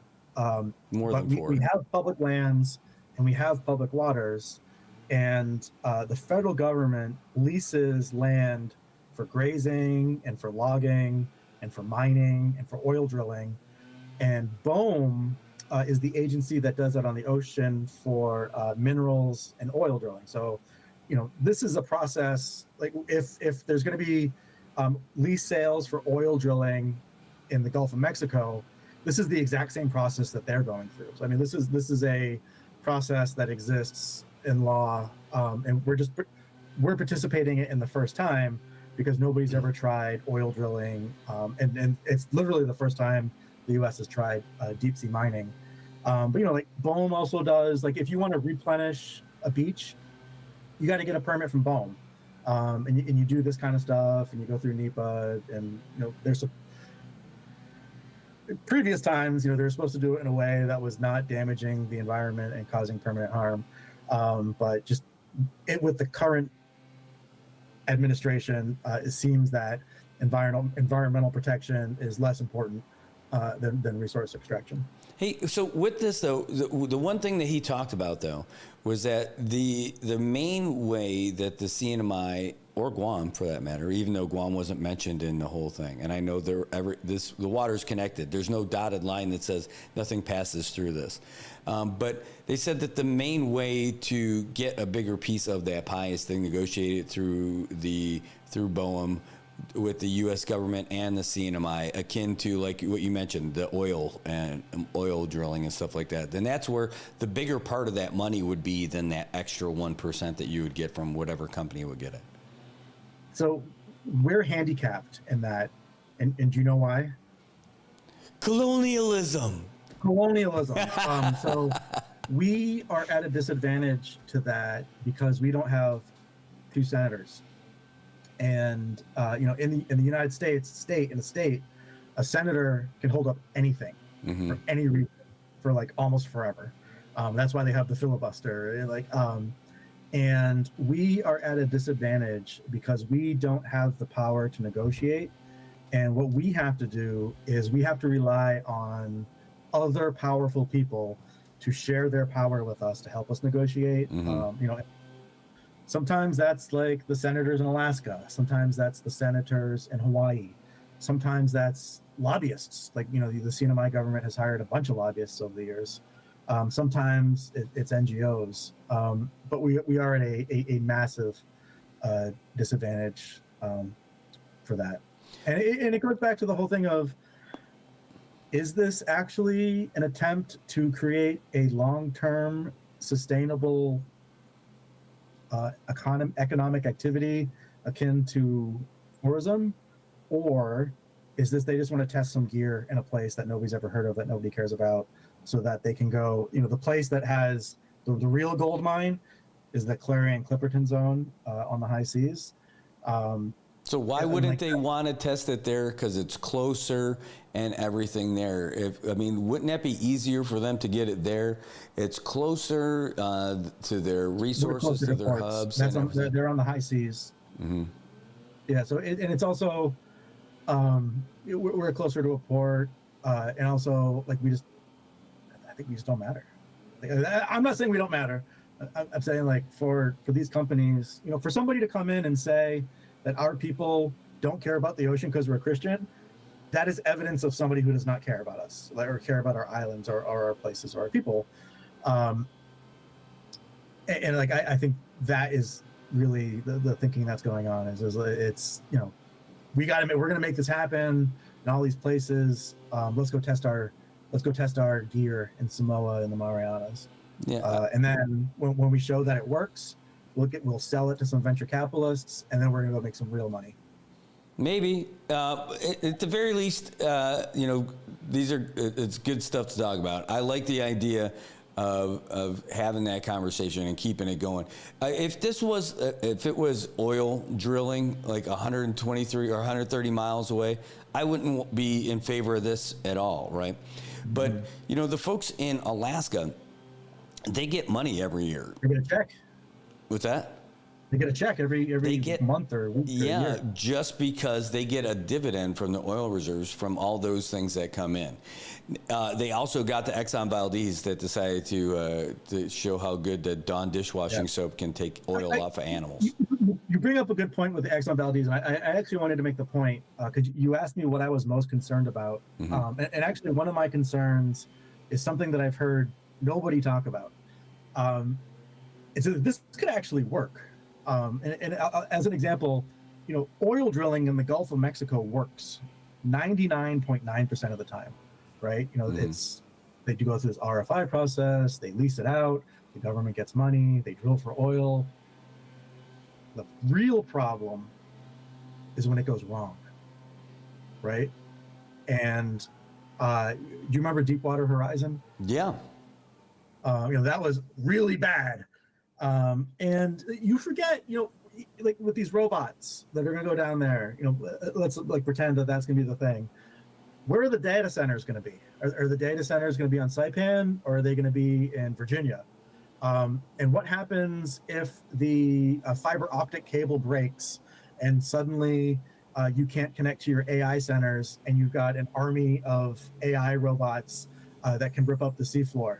First of all, the thing is on that one, there's no fiber optic cable, is the way they were saying it. That there's nothing tethered between the ship and that thing as it goes down. Sure. What if there's a solar flare and the satellites go out? So like the point I'm making is that like we do it right, it's going to work 99.9% of the time. Have you ever seen a movie about the ocean? Well, and that's so we asked them that question. This is a great point. I mean, like because I said, look, you're talking about something that's the size of like a 40-foot container, and you're in the ocean. Even on great conditions, things here, the ocean kills it, like somehow or another. Like you can't do it. So what's the plan for if something goes down? How do you recover? He's like, well, first of all, excuse me, these things are positively buoyant. So, I mean, like, I know some of this is company shtick, right? I mean, like, you got to tell me, you know, all the good stuff that works for your company, why it's a great thing. But you know something's not going to work in these things. At some point, something's going to break. How do you recover these things and all that other stuff? So, but that's why with this particular method, it seems like it's about, like, the worst thing that could happen would be an equipment malfunction or breakdown or something.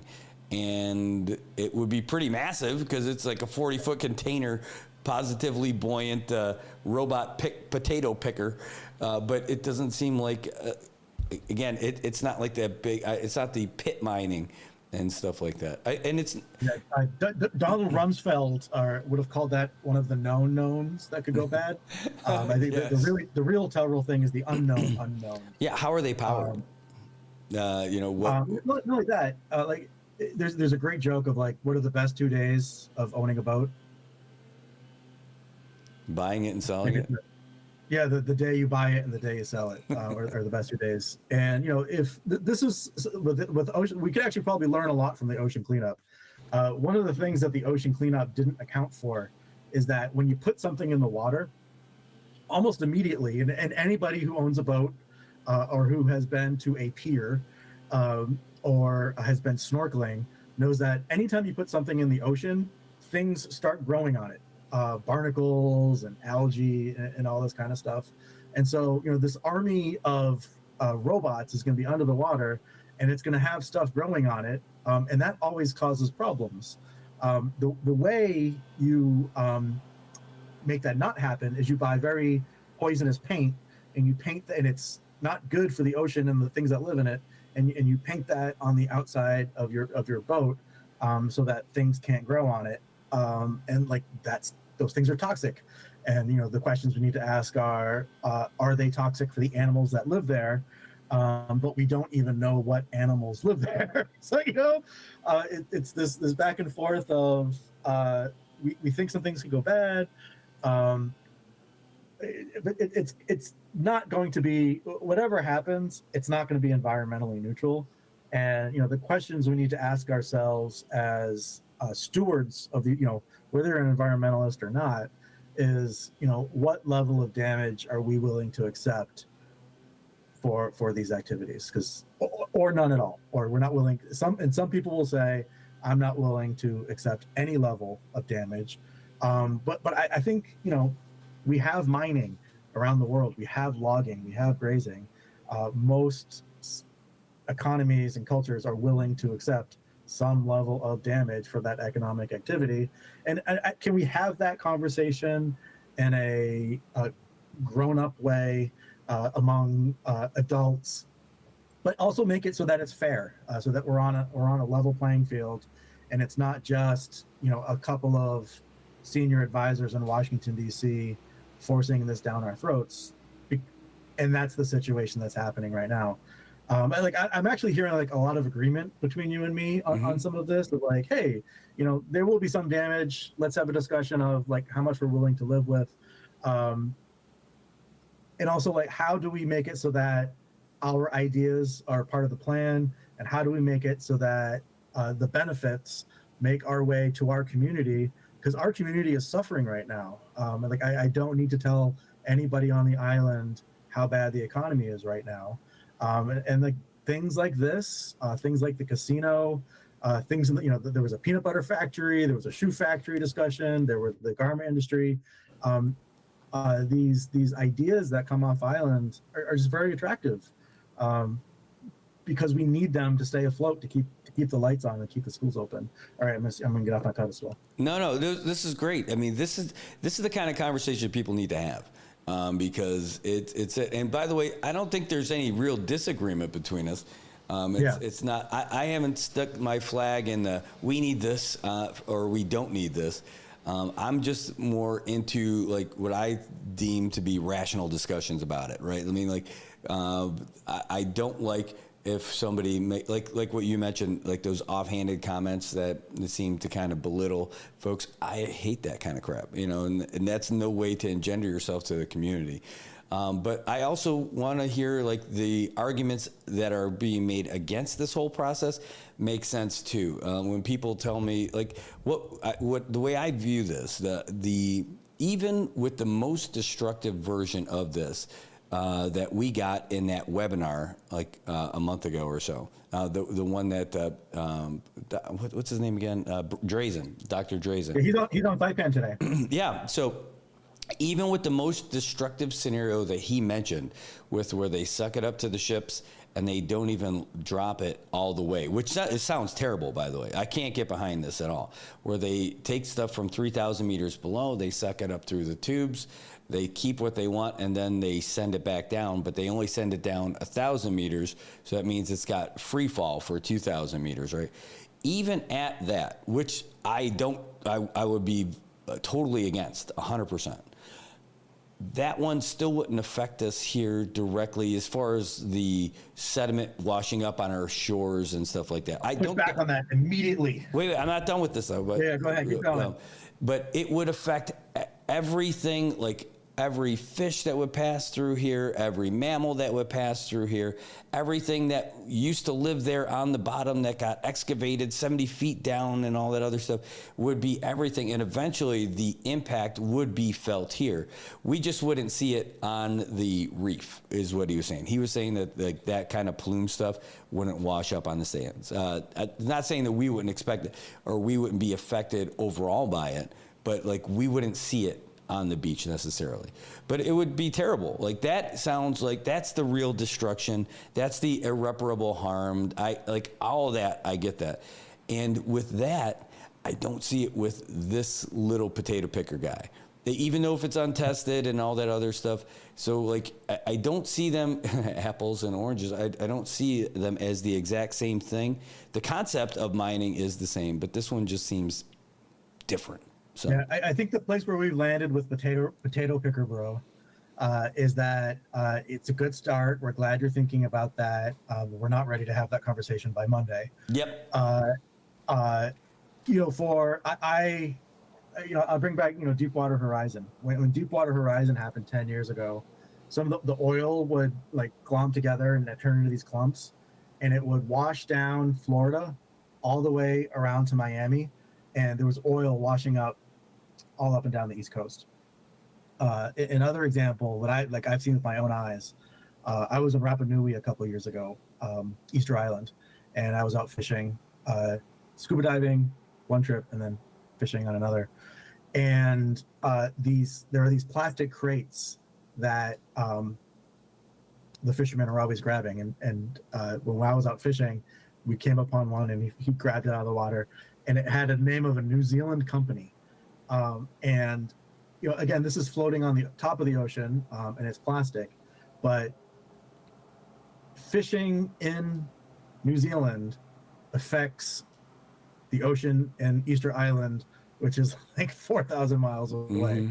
Mm-hmm. And with this deep sea mining stuff, we actually don't know. There are stories of, you hear, like there was one recently about like Legos, like a ship with a bunch of Legos fell in the water, and then they tracked where the Legos went. And currents have the ability to take some of this stuff like really, really long distance. And the thing is that we've never done this before, and what the scientist was sharing was a model, and we use models for lots of things. We use models for fishing. But at the end of the day, it's just a computer simulation. And I'm blanking on the name of the law, but the one with if something can go wrong, it will. That's not Newton's law. Newton's law is, I'm stumbling now, but like the ocean is connected across thousands and thousands of miles, and at the end of the day, 128 miles from this mining area, that's as far as Guam. Hey, real quick, Clarion-Clipperton Zone, is that what it's called? Yeah. All right, see, look, I can remember it now. Now I got the answer for your earlier question. But so is there a reason, do you think, you mentioned the ports are different, but do you think it's also because the regulations are different? It's easier for them to push it through in the U.S. system as opposed to going through the international system? So I want to couch that answer with, I didn't really know a lot about deep sea mining until this summer. And it started in American Samoa. That's kind of when I got involved in this issue. Deep sea mining on the high seas is different. There's a law that manages the high seas. It's called the UN Convention of the Law of the Sea. It's called UNCLOS. And UNCLOS manages, it might manage fisheries soon. But there's an international body called the ISA, the International Seabed Authority, and it's based in Jamaica. And for the last 20 years or so, all of the different countries that are a party to UNCLOS, in the United States is not a party to UNCLOS, have been trying to negotiate what the rules are going to be. Like, who's going to be able to mine, who's going to get the benefits, what has to be shared.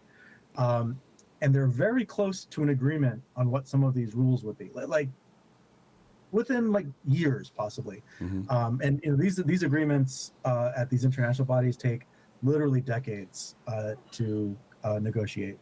The thing with the Clarion-Clipperton Zone is the Trump administration could issue permits to mine on the high seas. And that would completely blow up this international process. And I've kind of read and learned about this for the last 6 months, but some of my colleagues have literally worked on this for 20 years. And what the United States might end up doing is just like blowing up this international consensus about a more sustainable way to mine the deep sea. And if the U.S. just goes in there and issues a permit to the company that is called the Metals Company, it's a Canadian company. How is Russia going to respond? Is Russia just going to sit on the sidelines and say, well, we're just going to let the United States do whatever they want, and we're going to continue with these really slow, boring negotiations? What is China going to do? What is China going to do? Are they also going to say, oh, we're not going to compete? So the complicating factor with the mining in Clarion-Clipperton and on the high seas are these issues of international relations. And in that situation, so like the situation within our waters is it's just mining, it's just environment, community outreach. On the high seas, it's everything that's international relations, right? It's all of those things that countries use to push and pull for the things that they negotiate for at the international level. So it's a lot more complicated. It's a lot more delicate. And then there's also just like a lot more countries involved because basically every country except the United States is a party to this treaty. Wow. Well, I mean, like China, they're not exactly the leader in doing things the right way. I mean, especially with their fishing folks out there, they're fishing all over in the Pacific. But I don't want to get too crazy off of it, like on a rant about that. Because we're not talking about the Clarion-Clipperton Zone. Yeah. So, but yeah, that's a good point. It's good stuff. So we've been rolling for about an hour now. That was pretty fast. And, one, again, I said it a few times, but I really appreciate that we're having this conversation. And I think that everyone who's having these conversations should be having them somewhat similar to this. I think a lot of people paint themselves into like a little room, a little echo chamber. They don't get to have a discussion. And if anybody does bring up something to the contrary, then all of a sudden they're the worst person ever. So this is healthy and beneficial, I think.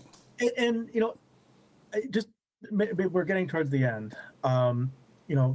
but for your listeners, the thing that I would ask is this mining thing. It's going to be very hot and heavy for the next couple days.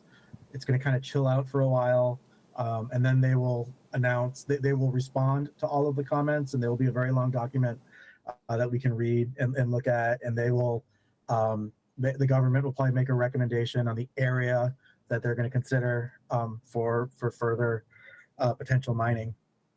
But our islands are in this place where a lot of these, and this harkens back to the stuff we were talking about earlier, is a lot of these big things are coming from off island.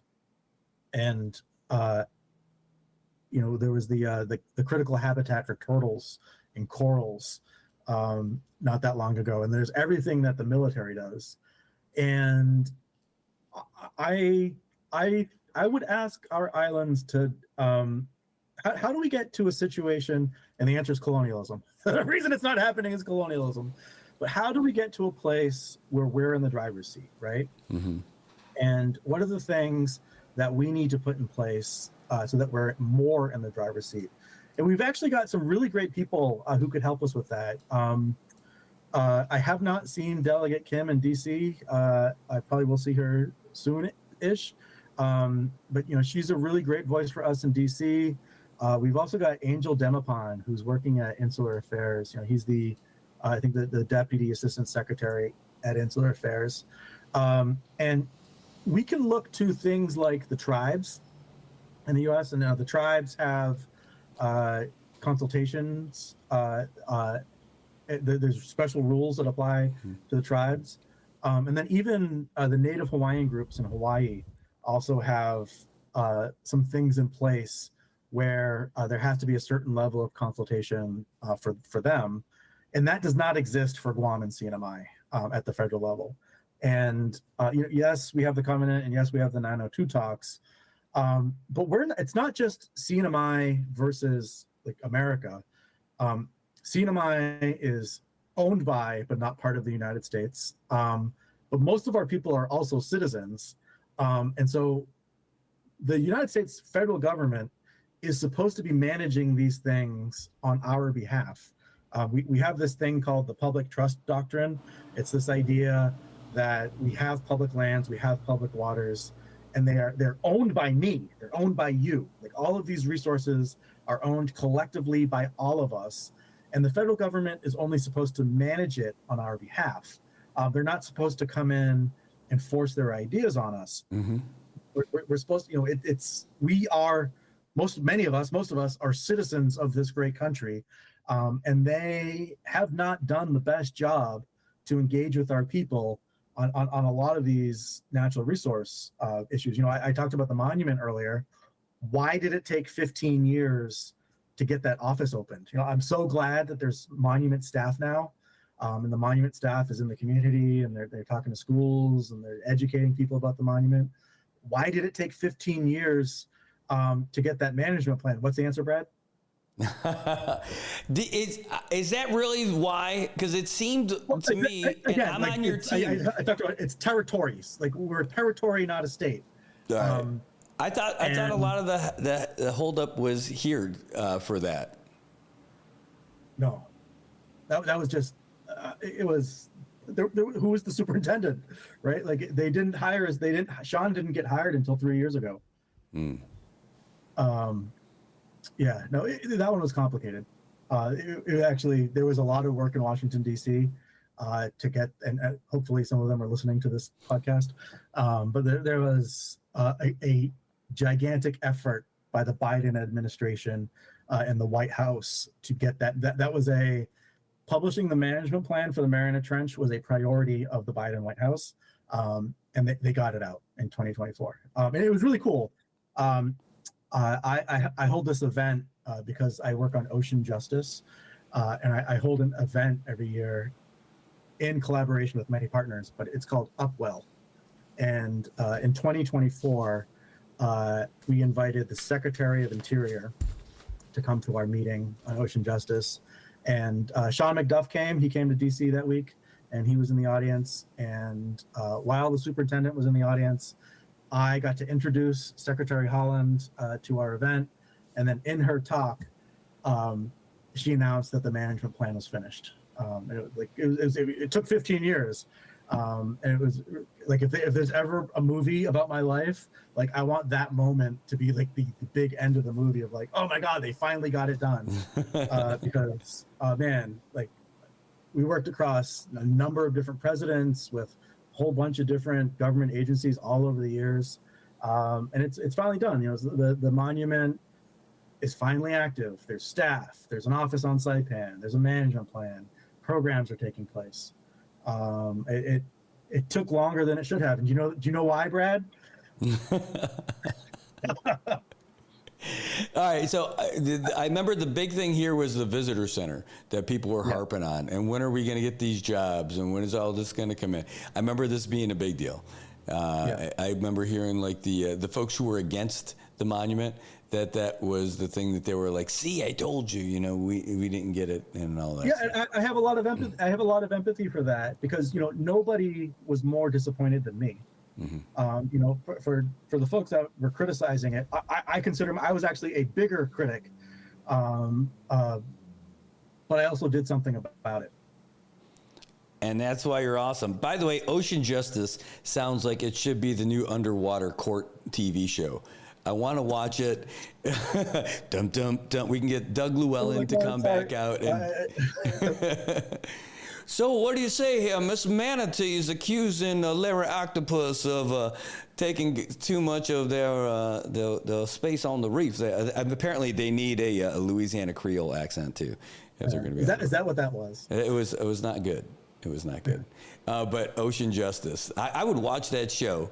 And it can air right here on the end of my news service. Hey, I know you said we're getting toward the end. Is there some more points that we want to hit before?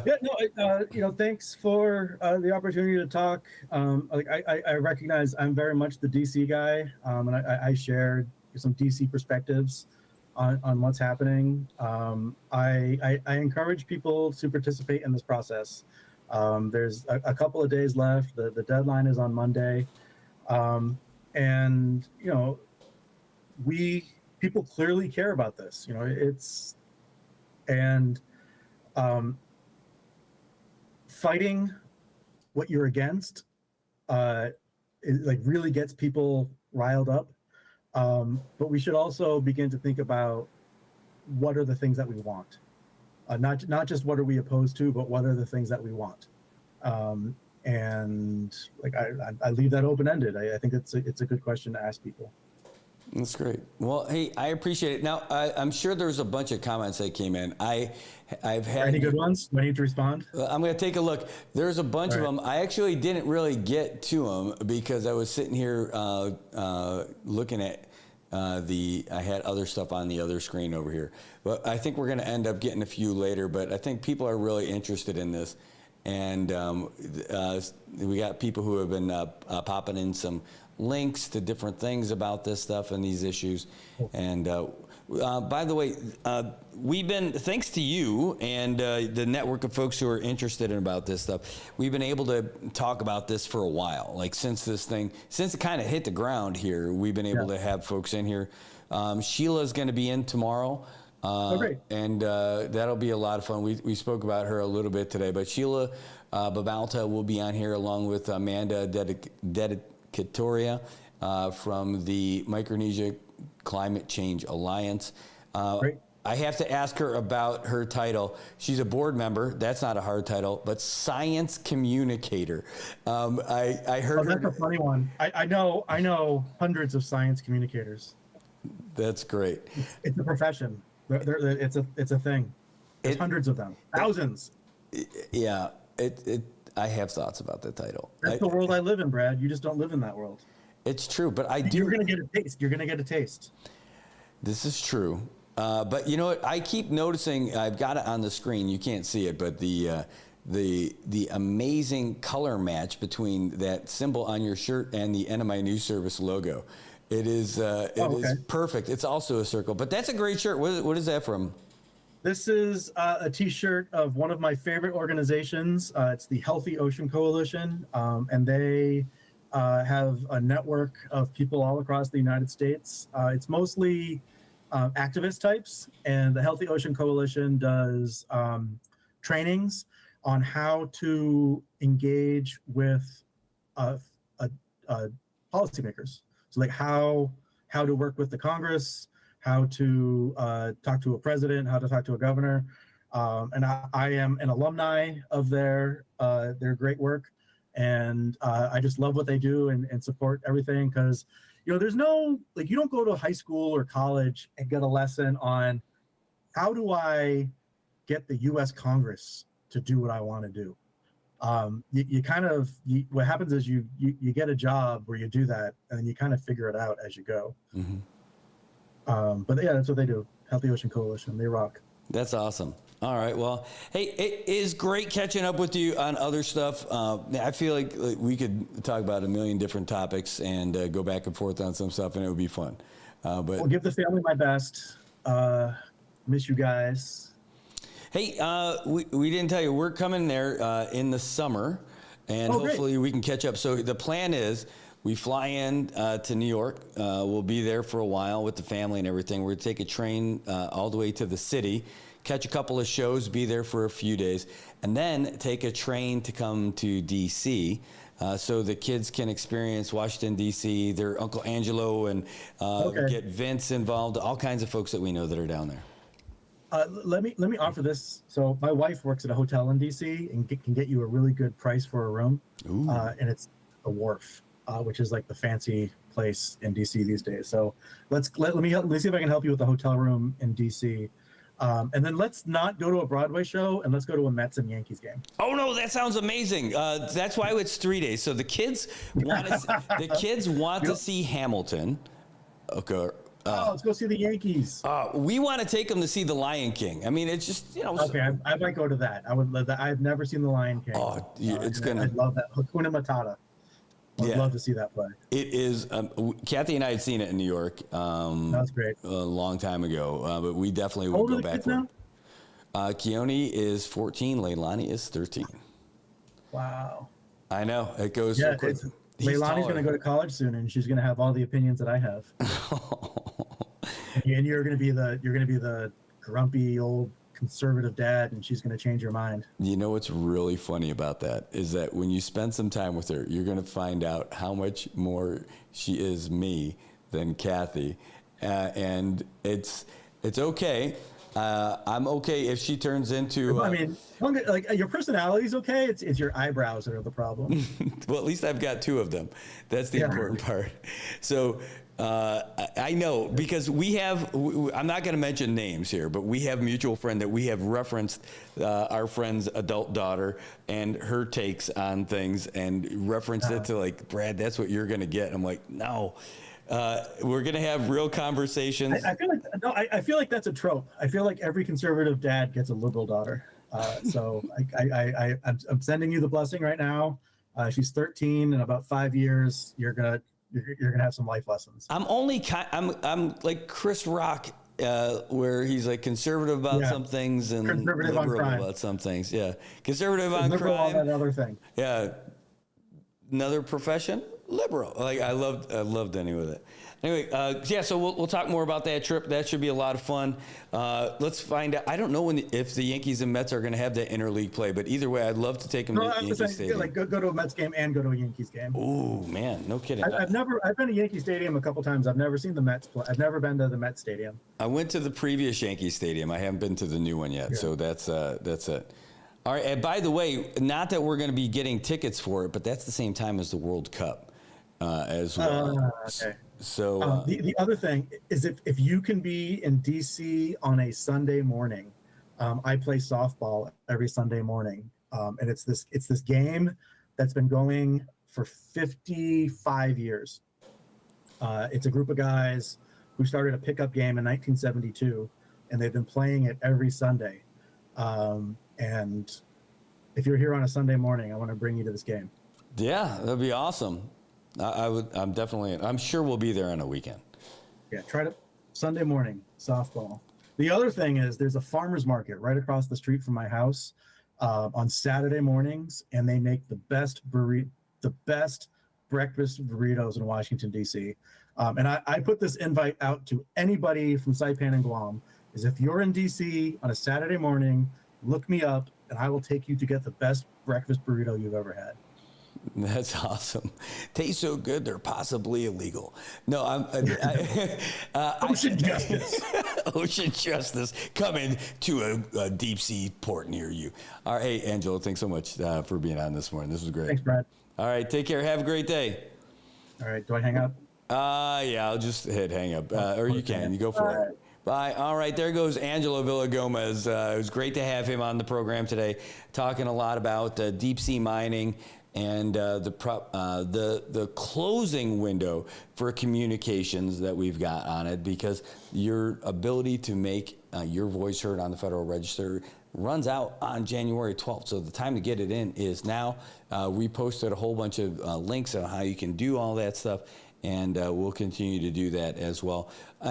We've got more stuff to get to. I'm going to send a message. We were going to have Landon on this morning. He was like, hey, I'm ready. I'm like, hey, we're still doing this interview. And I'm like, I thought we could maybe get him at 9:30, but what's going to happen? He's got a briefing that he's got to give in Guam at 10 o'clock, and I think he's going to be able to do that when he gets back. All right, hold on. Let me just message him. We're going to take a real quick break. We're not done yet, so don't worry about going anywhere. We'll be right back. Hey, bro, can I grab your bush? Yeah, man, go for it. Right on. Thanks, bro. Hey, bro, can I grab your bush too? Sure, bro. Go ahead. Thanks.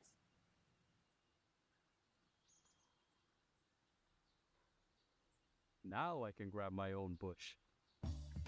Saipan, it's time to grab your bush.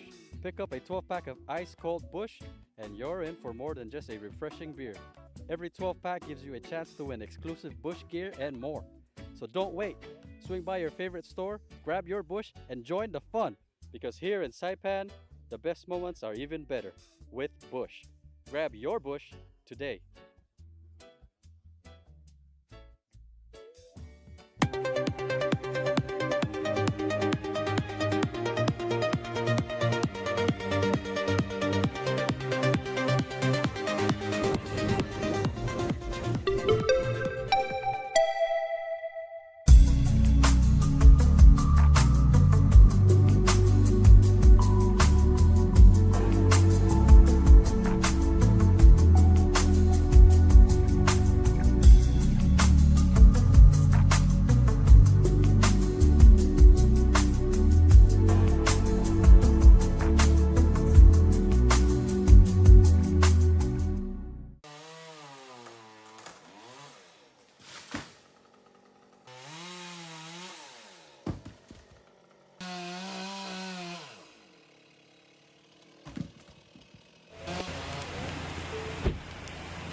News, I'm Ben Thomas. The Trump administration is looking to assert control over Venezuelan oil after the raid that ousted President Nicolas Maduro. Saka Magani has the latest. Venezuela has the world's biggest proven crude oil reserves, and the administration intends to control the distribution globally. The U.S. has seized 2 sanctioned tankers transporting petroleum. Secretary of State Marco Rubio suggests the oil on board would be sold as part of a deal under which Venezuela's interim government would provide the U.S. up to 50 million barrels of oil. They understand that the only way they can move oil and generate revenue and not have economic collapse is if they cooperate and work with the United States. The U.S. plans to relax some sanctions so it can oversee the sale of Venezuela's petroleum worldwide, with the proceeds going into American-controlled bank accounts. Sagar Magani, Washington. An immigration and customs enforcement officer shot and killed a Minneapolis driver today during the Trump administration's latest immigration crackdown. At a news conference in Texas, Homeland Security Secretary Kristi Noem said the incident was the result of domestic terrorism. ICE officers were out in an enforcement action. They got stuck in the snow because of the adverse weather that is in Minneapolis. They were attempting to push out their vehicle, and a woman attacked them and those surrounding them and attempted to run them over and ram them with her vehicle. Minnesota Governor Mike Waltz. What we're seeing is the consequences of governance designed to generate fear, headlines, and conflict. It's governing by reality TV. And today that recklessness costs someone their life.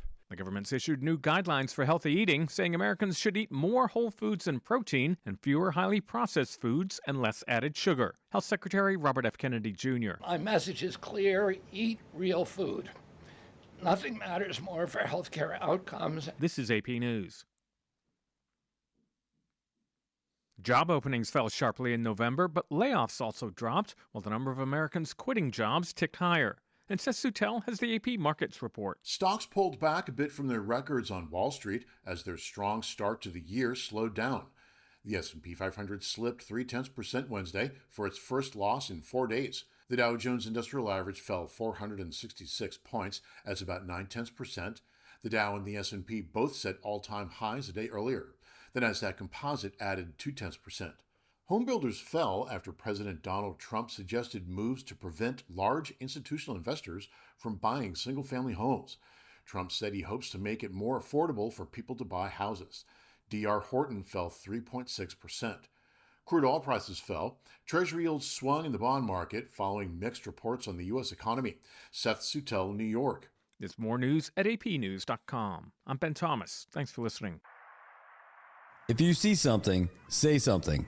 And stay anonymous. Call Crime Stoppers at 234-7272 or submit a tip online at nmicrimestoppers.com. No names, no caller ID, no recordings, just your info. And if your tip leads to an arrest, you could earn up to $1,000 in cash. Your tips have helped take hundreds of criminals off the streets in the NMI. It works because of you. Crime Stoppers, we want your information, not your name. PHI is your local pharmacy serving customers in Cagman, Garapan, and Dandan since 1996. Shop PHI Pharmacy for all your prescriptions, and we even offer a large line of multivitamin supplements. Our Dandan location is open weekdays from 8 to 6 and 8 to 4 on weekends. Or visit our Garapan and Cagman locations weekdays from 8 to 6 and 8 to 1 on Saturdays. Check us out online at phipharmacy.com or follow us on Facebook. PHI is a locally owned independent community Health Mart pharmacy. Health Mart, taking the time to listen and care.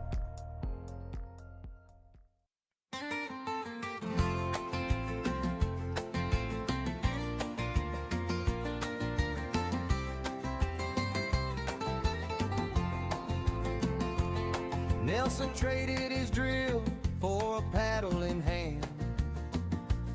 Left the dentist chair for the pickleball stand.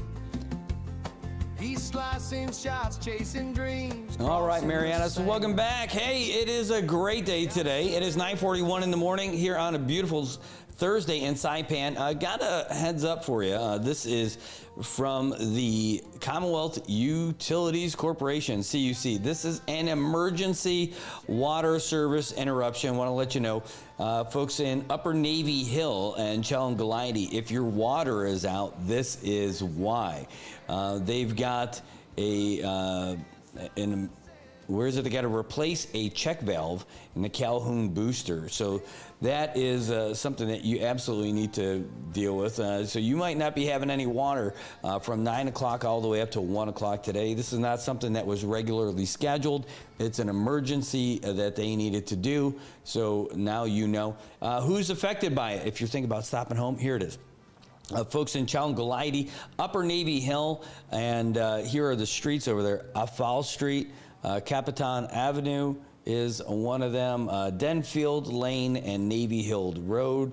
We'll get a map up here on the screen for you here in just a second, but we just got it. It says, and when they do finally get it on, make sure that you allow 1 to 2 hours for the water lines to be pressurized so that they can get you everything that you need. Let's pop that on the old screen here so you guys can see it.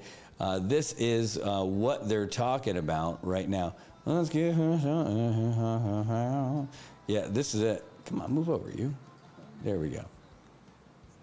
It's over there by the Maltarana area. When I'm looking at that area, yeah, it's Chalon-Galati. So when you get all the way up, those two big tanks over here that I'm circling, right below my little video picture, those are the two big tanks up on Navy Hill. And you got those houses that are right along there. Then the folks who make their way up the hill, looks like the Diaz family compound is going to be affected by this. And all those folks who live up there. So that little neighborhood all the way up there at the top. Wow. Yeah, it's going to affect, it's a relatively small area, but it's going to be it's going to definitely be a big deal if you're the one who's living over there dealing with all that stuff. So at least you know that if your or your water is out right now and you live in that Navy Hill area, that is why. Emergency situation that they're dealing with CUC. So better that they're fixing it now than they're not doing it at all. And then you'd be unhappy about it for sure.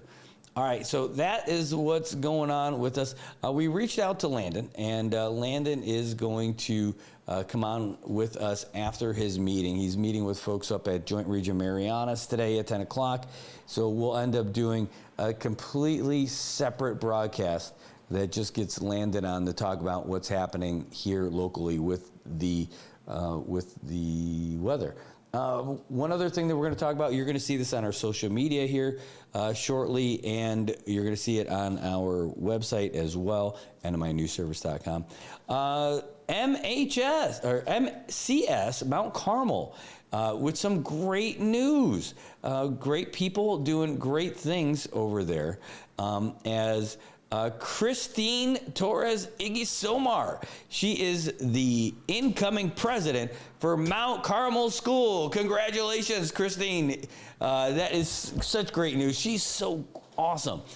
She's with the Coast Guard, and she's had a great career with them representing the Marianas on the federal stage. She's a commander with the United States Coast Guard, which is the highest ranking Chamorro woman in the history of the United States Coast Guard. How about that? She serves as the maritime advisor for the U.S. Embassy in Manila in the Philippines. But before this, we got to see her a lot when I was doing military stuff, where she served in Guam as the maritime advisor for Palau and the FSM and the Marshals. She supported mutual efforts between the U.S. Coast Guard and the island partners to protect their sovereignty and ensure safety for commercial and recreational mariners. Pretty cool stuff. And in addition to all that other stuff, she served as a military aide for the Commandant of the U.S. Coast Guard, Admiral Carl Schultz. She also facilitated over 100 domestic and 20 international trips promoting shared interests between the United States Coast Guard and like-minded maritime services worldwide. Christine Torres Igisomar, what a win for Mount Carmel School. That is great news. So happy for Mount Carmel. And So happy for Christine and her family. That is such great news. She's just an awesome person. She works very hard, and she's just a delightful person to be around. And she's someone that those kids are going to be able to look up to as well. There's a bunch of comments from the folks who are a part of the school. As I yawn, excuse me. There's a bunch of folks who are a part of the school who made some comments, and you'll be able to see all that stuff when we post this up after we cut the broadcast today. But congratulations to the school for picking up a real winner. Someone who's really great and who's going to be great for the future of Mount Carmel School. And congratulations to Christine. A great career and coming back home to take care of Mount Carmel. That's wonderful news. There's nothing but winners in that story. You're going to get so tired of winning. I know. I mean, that is just great stuff for the school. So well done. Great news. Let me see if there's anything else that slipped in while we were doing that long interview. Just a few updates from the EOC. Nothing big to report. There was a couple of small earthquakes that happened earlier this morning. Ooh, excuse me. And not too bad. Also, that rip current statement. We've also got a letter to the editor, an op-ed from me that we're going to be popping up here pretty soon, as well as that came in overnight. And that is just about it. Later this afternoon, we are going to be just down the street, our neighbors, Tonko Field, the baseball field here in Saipan. There's going to be a ribbon cutting because they have been working hard, the folks over at Department of Corrections, on creating a new pitcher's bullpen. So why is MVA interested in this? Good question. But the answer is because that is one of the things that we're going to need for when these professional baseball teams come in here. Not saying our local teams aren't professional, but these local professionals from Japan and Korea, when they want to come and have their full-on practices, their spring training and stuff like that, they need a bullpen. Well, now they're going to have it. We're going to have that. Well, we'll bring that to you this afternoon. 1:30 is the time that's going to kick off, and that's pretty exciting. What else is going on? We were going to have Advocacy Amplified today, but one of the folks who was going to be on the show is under the weather, so we're postponing that for next week. That's good stuff. All right, so that is the most interesting thing that we got going on so far today, I think. Yeah, you're going to have to wait a second. I got someone at the door, so just give us a quick minute. We're going to wrap up. I think that's what we've got for you today. That is the latest update that we have from everybody. So thanks for tuning in. Thanks for being a part of the show. We're going to wrap up, and we'll see you guys when we later this afternoon when we bring you that. So have a great day, Marianas. Thanks for tuning in, and we'll see you later. Hey, bro, can I grab your bush? Yeah, man, go for it. Right on. Thanks, bro. Hey, bro, can I grab your bush too? Sure, bro. Go ahead. Thanks.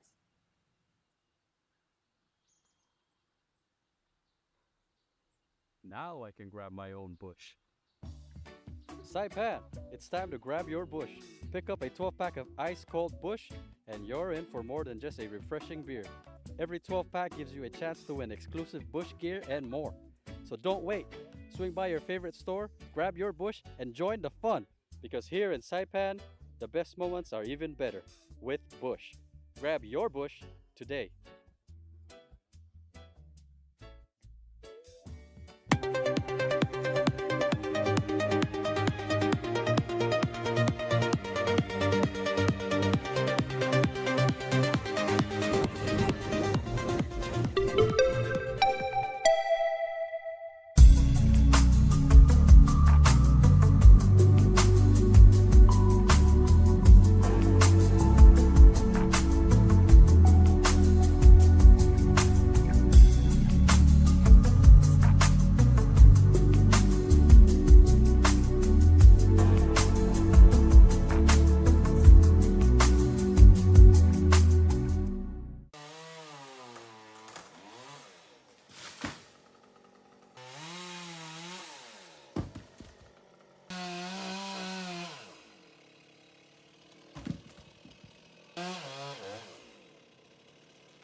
Shiny smile.